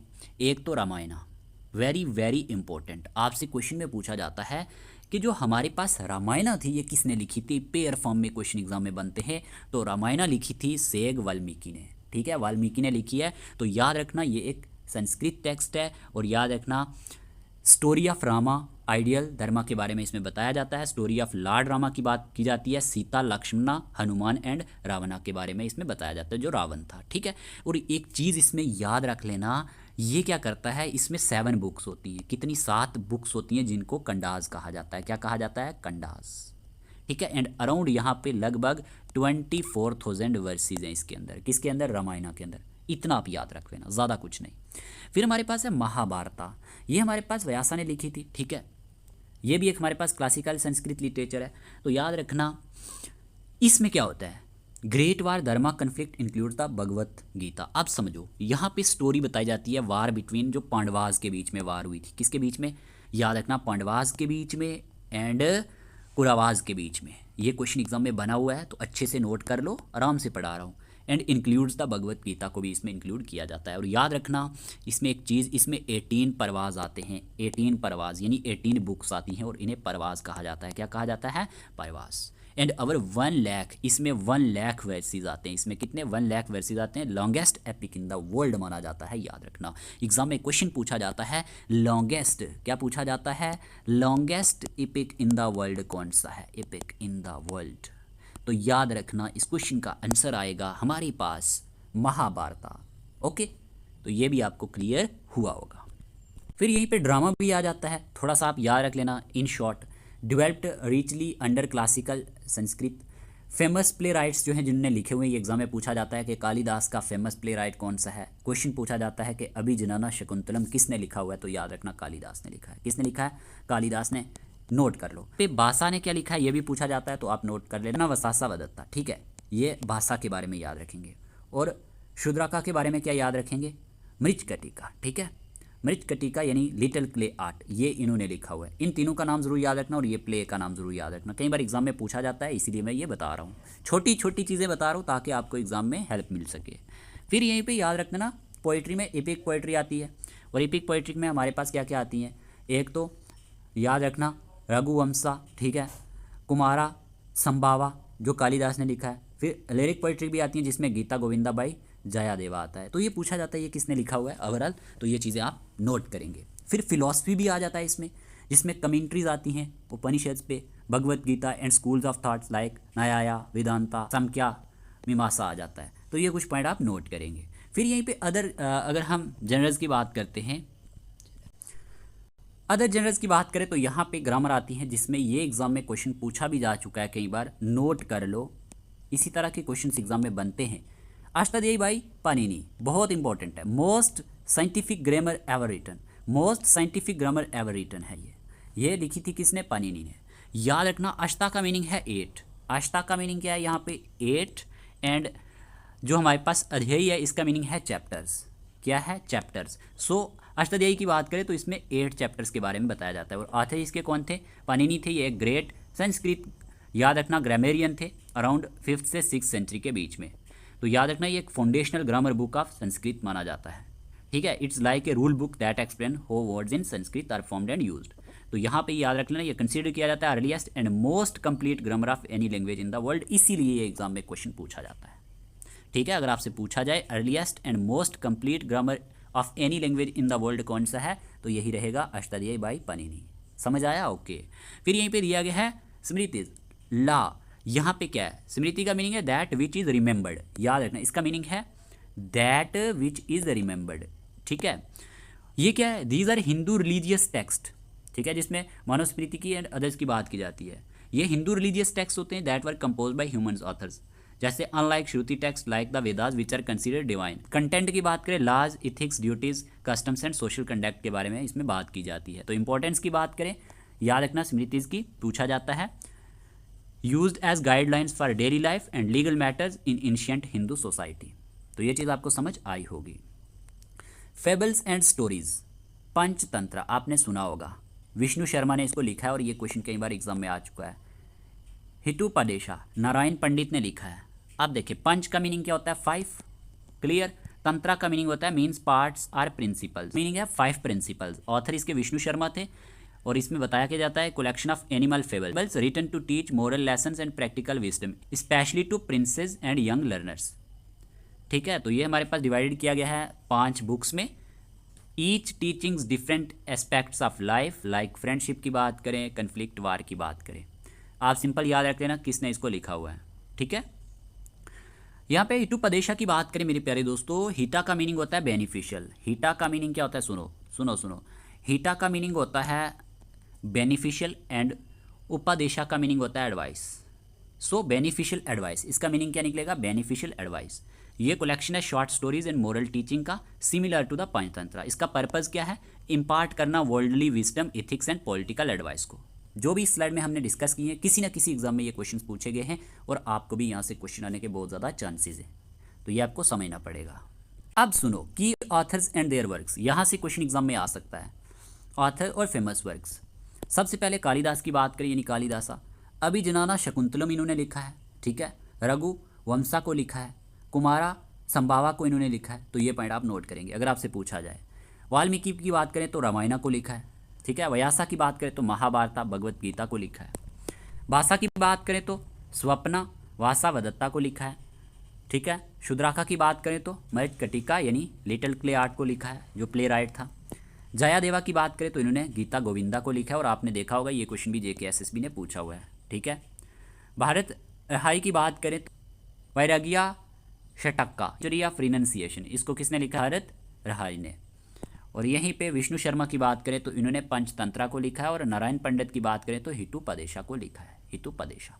तो ये चीज़ें आपको अच्छे से समझ आई होंगी, बोर ज़रूर आपने फील किया होगा, लेकिन एग्ज़ाम पॉइंट ऑफ व्यू से बहुत ज़्यादा इंपॉर्टेंट थी, बतानी ज़रूरी थी। मैं नहीं बताता अगर आपको तो ये एक बेइंसाफ़ी हो जाती है आपके साथ, तो मैं नहीं चाहता कि आपके साथ बेइंसाफ़ी हो। हम जब भी पढ़ाते हैं तो दिल से पढ़ाते हैं, ठीक है, दिल से पढ़ाते हैं कि आपको एग्ज़ाम में हेल्प होनी चाहिए, हमारा यही मोटिव रहता है।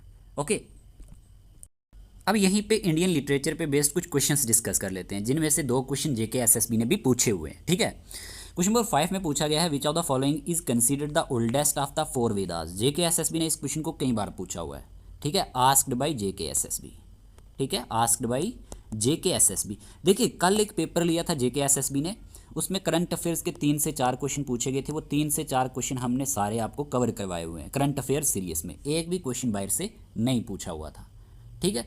तो इसीलिए मैं कहता हूँ कि आप करंट अफेयर्स के भी लेक्चर जो है ना कंप्लीट फॉलो किया करो, आगे पीछे मत भटका करो। तो आपको बताना है which of the following is considered the oldest of the 4 Vedas. Simple है, ऋग्वेदा, ऑप्शन नंबर डी इसका सही आंसर आएगा। क्या आंसर आएगा? ऋग्वेदा। ऋग्वेदा जो है ये कंसीडर किया जाता है oldest of the 4 Vedas. Question number 6 में पूछा गया who is the author of the Sanskrit epic drama Abhijnana Shakuntalam. ये किसने हमारे पास लिखा हुआ है, इसके ऑथर कौन है बताएं ज़रा। सिंपल है, Kalidas, option number B, option number B इसका सही आंसर है। फिर क्वेश्चन नंबर 7 जो है ना, ये क्वेश्चन भी जेके एसएसबी ने पूछा हुआ है, आस्क्ड बाय जेके एसएसबी, ठीक है। अब क्वेश्चन में क्या पूछा गया है, which Sanskrit text is known as the most scientific grammar book ever written. अब ना कई स्टूडेंट ऐसे होते हैं वो बोलते हैं ये क्वेश्चन आउट ऑफ सिलेबस आ गया, क्योंकि हिस्ट्री का तो वहाँ पे इंडियन नेशनल मूवमेंट दिया हुआ है, तो ये आप नहीं देखते कि वहाँ पे आर्ट एंड कल्चर का टॉपिक दिया होता है, तो ये यहीं से क्वेश्चन पूछा गया है, ठीक है। Which Sanskrit text is known as the most scientific grammar book ever written. तो इस क्वेश्चन का आंसर है अष्टाध्यायी, ठीक है, ऑप्शन नंबर ए, जो किसने लिखी थी? पाणिनि ने। मैंने आपको इन डिटेल इसके बारे में बता दिया है, ऑप्शन नंबर ए इसका सही आंसर है। और याद रख लेना ये क्वेश्चन भी एग्जाम में आ चुका है। फिर पूछा गया है the Bhagavad Gita is a part of which Indian epic. चलिए ये क्वेश्चन आपके लिए होमवर्क रहेगा, ठीक है। भगवत गीता जो है ये पार्ट कौन से इंडियन एपिक का है? 4 ऑप्शन आपको दिए गए हैं, मैंने भी अभी आपको पढ़ा दिया है, आपको बताना है ये पार्ट कौन से इंडियन एपिक का है, ठीक है। 4 ऑप्शन आपके सामने हैं। यहाँ पे हमारे पास दूसरा टॉपिक भी कंप्लीट हुआ, ठीक है। अब हम तीसरे टॉपिक की तरफ बढ़ेंगे, आर्ट एंड कल्चर के रिलेटेड। क्लियर जी, ऐसे ही पार्ट बाय पार्ट हम कवर करेंगे ताकि आपको कोई भी परेशानी ना आए। आप जब भी चीज़ों को रिवाइज़ करें तो आपको ईजिली चीज़ें रिवाइज़ हो जाए, ठीक है जी। अब यहीं पे हमारे पास तीसरा टॉपिक है Indian folk and classical dance form, ठीक है। जो हमारे पास फोक डांसेस आते हैं या फिर क्लासिकल डांस फॉर्म्स आते हैं, इनके बारे में डिस्कस करेंगे। ये भी फेवरेट टॉपिक माना जाता है जेके एसएसबी का, ठीक है। अच्छा, सबसे पहले तो हमें ये पता होना चाहिए कि डिफरेंस क्या है फोक और क्लासिकल डांस फॉर्म में, ठीक है। देखिए difference between classical and folk dance, सबसे पहले आपने क्या याद रखना है, ओरिजिन, फीचर्स की बात करेंगे, क्लासिकल डांस की बात करेंगे और फोक डांस की बात करेंगे। ओरिजिन की बात करें अगर हम क्लासिकल डांस में, तो ये बेस्ड है किस पे? एंशिएंट शास्त्रास पे। अब एंशिएंट शास्त्रास का मीनिंग क्या हुआ? Scriptural text and religious traditions, जो क्या होते हैं हमारे पास? स्क्रिप्चुरल टेक्स्ट होते हैं या फिर रिलीजियस ट्रेडिशन होते हैं, इन पे बेस्ड हमारे पास जो डांस हैं, ठीक है, एंशिएंट शास्त्रास पे बेस्ड। और यहीं पे फोक डांसेस की बात करें तो ये इमर्ज हुए हैं लोकल कस्टम से एंड रूरल लाइफ से, ठीक है ना। ये किससे हमारे पास इमर्ज हुए हैं? लोकल कस्टम से एंड रूरल लाइफ से, यानी कि विलेज लाइफ स्टाइल से। मेन डिफरेंस है ये, याद रख लेना, मेन डिफरेंस। पहले आपको डिफरेंस मालूम होना चाहिए इनका। ट्रेनिंग की बात करें अगर हम, तो रिक्वायर्स किया जाता है इसमें फॉर्मल ट्रेनिंग को, यानी सिस्टमेटिक लर्निंग होती है अवर्स द ईयर। लेकिन ये जो होते हैं ना फोक डांस, ये लर्न होते हैं इनफॉर्मली बाय वाचिंग और प्रैक्टिसिंग इन द कम्युनिटी, जैसे कि गाँव वगैरह में आपने देखा होगा। दूसरा पॉइंट आप ये नोट करेंगे। अब तीसरा पॉइंट यहाँ पे दिया गया है परफॉर्मेंस, परफॉर्मेंस की बात करें तो ये परफॉर्म किए जाते हैं on stage with rules and techniques, यानी स्ट्रिक्ट गाइडलाइंस होती हैं इनके लिए। लेकिन जब हम फोक डांसेस की बात करते हैं तो ये परफॉर्म किए जाते हैं विलेज में या फिर स्ट्रीट्स में ड्यूरिंग फेस्टिवल्स एंड इवेंट्स के दौरान। जब कोई फेस्टिवल होता है या फिर कोई इवेंट होता है तो इसके दौरान ये हमारे पास गाँव में ये हमारे पास परफॉर्म किए जाते हैं। क्लियर? ओके। फिर मेरे प्यारे दोस्तों दिया गया है कस्ट्यूम एंड मेकअप। जब हम क्लासिकल के बारे में बात करते हैं तो इसमें यूजेस किया जाता है एलोबरेट कस्ट्यूम्स को, डिटेल्ड एंड डेकोरेटेड मतलब, ठीक है, एंड एक्सप्रेसिव मेकअप। और यहाँ पे जब हम बात करते हैं फोक म्यूजिक की, इसमें वियर्स किया जाता है सिंपल कलरफुल क्लॉथ्स को टिपिकली टू द रीजन से बिलोंग करने वाला एक कल्चर होगा जिसमें लोग वहाँ के जिस तरह की ड्रेस पहनते होंगे। ठीक है, तो ये चीज़ तो आपको समझ आ गई। एग्जाम्पल्स की बात करें तो भारतनाट्यम, कथक, ओडिसी, कुचिपुड़ी, ये किसकी एग्जाम्पल है? ये क्लासिकल डांस फॉर्म की एग्जाम्पल्स हैं। ये पॉइंट आप नोट करेंगे। और यहाँ पे फोक की बात करें तो भंगड़ा पंजाब में परफॉर्म किया जाता है, गरबा जो गुजरात में, झूमर जो राजस्थान में हमारे पास परफॉर्म किया जाता है। तो हमें A to Z हर एक चीज़ अच्छे से समझनी है। अगर आप किसी और एग्ज़ाम की भी तैयारी कर रहे हैं ना, जैसे JKAS हो गया, UPSC लेवल के एग्ज़ाम के लिए भी आप इन लेक्चर्स को देख सकते हैं, आपको ये बहुत ज़्यादा हेल्प करेंगे। अब देखो थीम्स की जब बात होती है, बेस्ड ऑन माइथोलॉजी, ये किस पे बेस्ड है? माइथोलॉजी पे बेस्ड है, यानी रिलीजियस स्टोरीज पे बेस्ड है, एंड डिवोशन पे, यानी स्पिरिचुअल लव होता है इसमें। ठीक है, किसमें? जो हमारे पास क्लासिकल डांस होते हैं। ठीक है, लेकिन जो हमारे पास फोक डांस है इसमें ये जो होते हैं ये बेस्ड होते हैं डेली लाइफ पे, हार्वेस्ट, सोशल रिचुअल्स पे।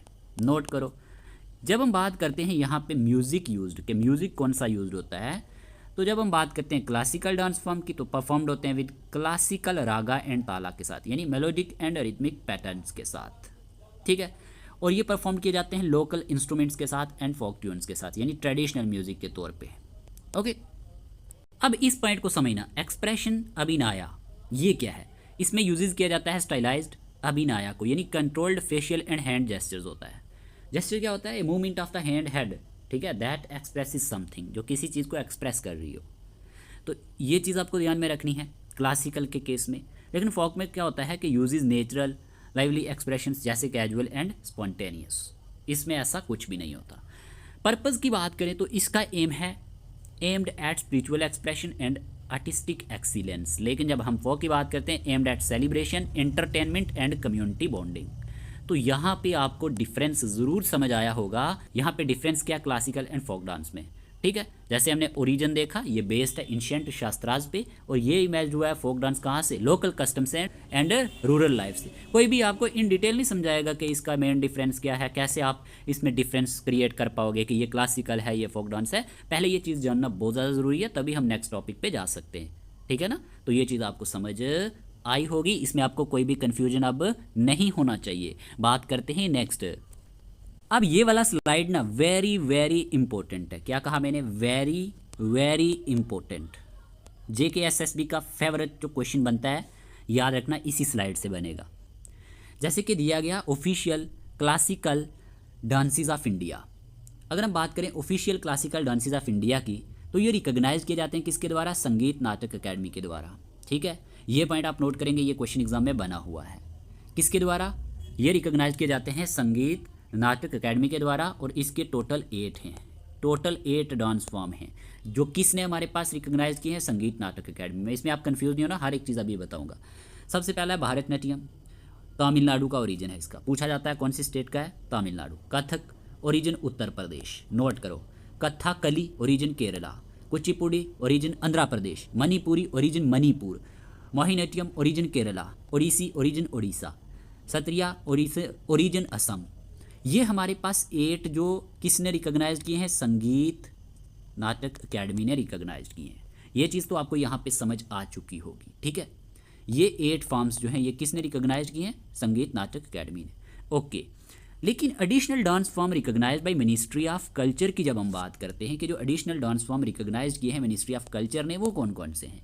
छाऊ देखें, ये 9th नंबर का है जो ऐड किया गया है। किसके द्वारा? एडिशनल डांस फॉर्म जो रिकॉग्नाइज किया मिनिस्ट्री ऑफ कल्चर में। क्वेश्चन इस तरह से बन सकता है कि मिनिस्ट्री ऑफ कल्चर ने कौन सा डांस फॉर्म रिकॉग्नाइज किया? 9th नंबर का छाऊ। ठीक है, ओरिजिन की बात करें झारखंड का है, उड़ीसा एंड वेस्ट बंगाल में।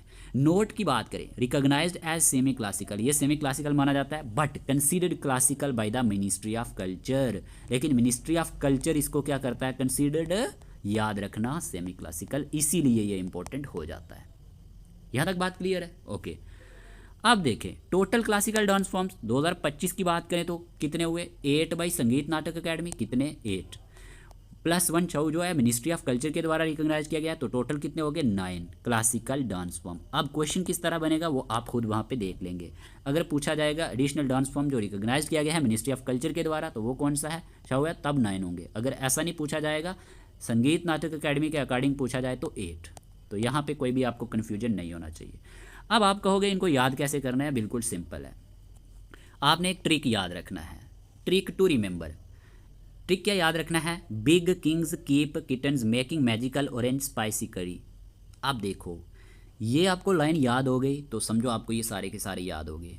बी से आपको पता है भारतनाट्यम, के से हमारे पास कुचिपुड़ी, के से हमारे पास कथकली, ठीक है, के से हमारे पास कथक, ठीक है ना, यहाँ पे आप ये याद रखेंगे कथक। एम से मणिपुरी, ठीक है, फिर हमारे पास एम से मोहिनीअट्टम, ठीक है, फिर हमारे पास ओ से ओडिसी, एस से सत्रिया, ठीक है। और अगर आपसे यहाँ पे पूछा जाए मिनिस्ट्री ऑफ कल्चर वाला तो सी से Chhau. Big kings keep kittens making magical orange spicy curry, ये आप ट्रिक याद रखेंगे इसके बारे में। This one line helps you recall Bharatanatyam, Kathak, Kathakali, Kuchipudi, Manipuri, Mohiniyattam, Odissi, Sattriya, Chhau. तो यहाँ पे आपको कोई भी कन्फ्यूजन अब नहीं होना चाहिए। इस स्लाइड में हमने क्या देखा? हमने देखा कि टोटल 8 जो हमारे पास क्लासिकल डांस फॉर्म है ये रिकॉग्नाइज किए हैं संगीत नाटक अकेडमी ने, और इनके हमने नाम यहाँ पे बता दिए और कौन कौन सी स्टेट से ये हैं हमारे पास जहाँ पे ये परफॉर्म किए जाते हैं। फिर हमने एडिशनल डांस फॉर्म की बात करी जो रिकॉग्नाइज किया गया मिनिस्ट्री ऑफ कल्चर के द्वारा, वो कौन सा? छऊ है, ओरिजिन इसका झारखंड है, और ये हमारे पास रिकॉग्नाइज किया जाता है सेमी क्लासिकल, बट क्लासिकल किसके द्वारा है? मिनिस्ट्री ऑफ कल्चर के द्वारा। टोटल 8 हैं भाई संगीत नाटक अकेडमी 2025 की बात करें, +1 छऊ मिनिस्ट्री ऑफ कल्चर के द्वारा, टोटल 9 हो गए मिला के। ट्रिक मैंने आपको बता दिया, big kings keep kittens making magical orange spicy करी, ठीक है। इससे आप याद रख सकते हैं भारतनाट्यम, कथक, कथकली, कुचिपुड़ी, मणिपुरी, मोहिनीअट्टम, ओडिसी, सत्रिया, छऊ। अब इसमें आपको कोई भी कन्फ्यूजन नहीं होना चाहिए। बात करते हैं नेक्स्ट। अब यहाँ पे कुछ इंपॉर्टेंट पॉइंट्स नोट करना, आपको एग्जाम में क्वेश्चन बन जाता है। जैसे दिया गया है सत्रिया, अब सत्रिया के बारे में हमने क्या देखा? ये ओरिजिनेट हुआ है असम में, ये डेवलप हुआ था, याद रखना, सतराज। अब ये डेवलप किया गया था सतराज में, ठीक है। ये क्या है? एक विष्णुवाइट मोनेस्ट्रीज में हमारे पास डेवलप किया गया बाई सेंट श्रीमंता शंकरदेव के द्वारा। ये आप नोट करेंगे इसके बारे में पॉइंट। और ये एक डिवोशनल डांस है जो बेस्ड है भक्ति मूवमेंट थीम्स पे। ये क्वेश्चन पूछा जाता है कि भक्ति मूवमेंट थीम्स पे कौन सा डांस हमारे पास बेस्ड है। It is a devotional dance based on Bhakti movement themes. और फिर आप क्या याद रख सकते हैं? Traditionally performed by male monks, now also by women. और ये हमारे पास ट्रेडिशनली इनको कौन परफॉर्म करता है? मेल मॉन्क्स करते हैं, अब वुमेन भी करती हैं। तो ये सत्रिया के बारे में बात हो गई, क्वेश्चन बन जाता है इसीलिए बता रहा हूँ, ठीक है। फिर हमारे पास आ जाता है छऊ। अब छऊ के बारे में क्या याद रखोगे? देखो ये क्या है? एक सबसे पहले सेमी क्लासिकल डांस है विद मार्शियल ओरिजिन है। इसका क्या है? Martial origin. It blends folk traditions, combat techniques and tribal story telling, ठीक है। ये बैंड्स करता है फोक ट्रेडिशन को, कम्बैट करता है टेक्निक को एंड ट्राइबल स्टोरी टेलिंग को। यूज किया जाता है मास का, ठीक है। विगोरियस बॉडी मूवमेंट होती है इसमें, और थीम्स इसमें जो लिए गए हैं from epics like Ramayana and Mahabharata से लिए गए हैं। और ये सीधा सीधा ये क्वेश्चन एग्जाम में पूछा जाता है कि थीम्स किसके लिए गए हैं रामायण एंड महाभारत एपिक्स से, तो याद रखना चाहोगे। इसीलिए मैंने पहले आपको महाभारत रामायण के बारे में भी पढ़ा दिया है। Perform mainly in Orissa, Jharkhand and west Bengal, okay. आता है हमारे पास मोहिनीअट्टम। ये क्या है? देखें ये क्लासिकल डांस फॉर्म है, केरला से है। Known for its lasya style, note कर लेना, इस तरह से क्वेश्चन एग्जाम में बनता है कि लासिया स्टाइल के लिए कौन सा यहाँ पे डांस जाना जाता है? Mohiniyattam. Graceful, gentle and feminine movement के लिए ट्रेडिशनली परफॉर्म किया जाता है women only. Name comes from Mohini, ये किससे निकला है? मोहिनी से निकला है, द फीमेल अवतार ऑफ विष्णु, जिसका मीनिंग क्या है? द फीमेल अवतार ऑफ विष्णु। तो ये पॉइंट आप नोट करेंगे, आपसे पूछा जाएगा कि मोहिनी का मीनिंग क्या है, किससे निकला है? तो फीमेल अवतार ऑफ विष्णु से निकला है। फिर यहीं पे है कुचिपुड़ी। आप देखें कुचिपुड़ी क्या है? ये क्लासिकल डांस फॉर्म है आंध्र प्रदेश से। कुचिपुड़ी के बारे में ये याद रखना कि ये रिवाइव्ड किया गया and systemized by Kalivelu Siddhanti and Vedantam Lakshmi Narayana Shastri. इसके द्वारा ये रिवाइव्ड एंड सिस्टमाइज्ड किया गया है कालीवेलु सिद्धांती एंड विदंतम लक्ष्मी नारायणा शास्त्री के द्वारा। Earlier perform by male Brahmans, now widely perform by both genders. ये जाना जाता है फॉर डांस ड्रामा स्टाइल के लिए, कंबाइनिंग एक्ट के लिए यानी कि अभिनय के लिए विद रिदमिक मूवमेंट। तो ये जो चीज़ें मैंने आपको इस स्लाइड में बताई है ना, यहाँ पे कि सत्रिया जो है ये डेवलप हुआ सतराज में, ठीक है, बाई सेंट श्रीमंता शंकरदेव के द्वारा। छऊ के बारे में बताया, मोहिनीअट्टम के बारे में बताया, ठीक है, ये जाना जाता है लासिया स्टाइल के लिए। फिर कुचिपुड़ी के बारे में बताया मैंने आपको, ठीक है, कि ये सिस्टमाइज्ड किया गया है और रिवाइव्ड किया गया है कालीविलु सिद्धांति एंड वेदांतम लक्ष्मी नारायणन शास्त्री के द्वारा। ओके, और ये जाना जाता है डांस ड्रामा स्टाइल के लिए, कंबाइनिंग एक्टिंग अभिनय के लिए विद रिदमिक मूवमेंट। ओके, बात करते हैं नेक्स्ट। अब जैसे कि दिया गया हमारे पास भारतनाट्यम, ये तमिलनाडु का है, one of the oldest classical dance माना जाता है, ठीक है, rooted in Hindu temples of Tamil Nadu, combines नृत्य। अब ये क्या है, प्योर डांस। नृत्य यानी एक्सप्रेसिव डांस है, एंड नटिया यानी ड्रामा। नोट कर लेना तीनों वर्ड, इनके मीनिंग क्या है। और ये जाना जाता है प्रिसाइज फुटवर्क के लिए, हैंड जेस्चर्स के लिए यानी मुद्राज के लिए, एंड फेशियल एक्सप्रेशन के लिए। बेस्ड है एंशिएंट टेक्स्ट लाइक नत्या शास्त्रा, और ये बेस्ड है एंशिएंट टेक्स्ट लाइक नत्या शास्त्रा पे। ये क्वेश्चन एग्जाम में बना हुआ है कि कौन सा डांस नत्या शास्त्रा पे बेस्ड है, तो नोट कर लो भारतनाट्यम। एंड डिवोशनल थीम्स पे स्पेशली शिवा, तो ये पॉइंट आप भारतनाट्यम के बारे में नोट करेंगे। Clear, okay. फिर हमारे पास है कथक, नॉर्थ इंडिया का है, आपकी समझ में होना चाहिए। ओरिजिनेटेड हुआ है कथाकार से, story tellers in temples of north India.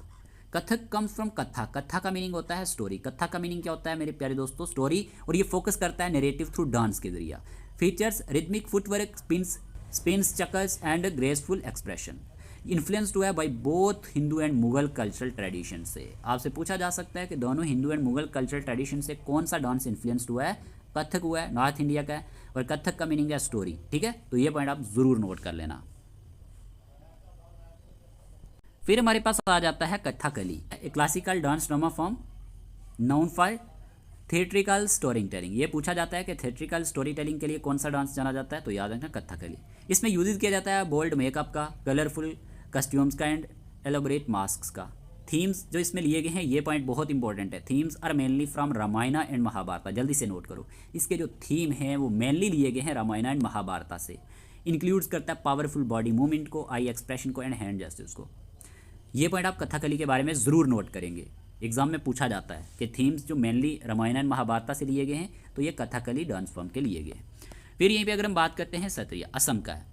इसमें क्या याद रखना, ये ओरिजिनेटेड हुआ 15th सेंचुरी में बाई शंकरादेवा इन असम, सतराज, ठीक है, विष्णवा मोनेस्ट्रीज में।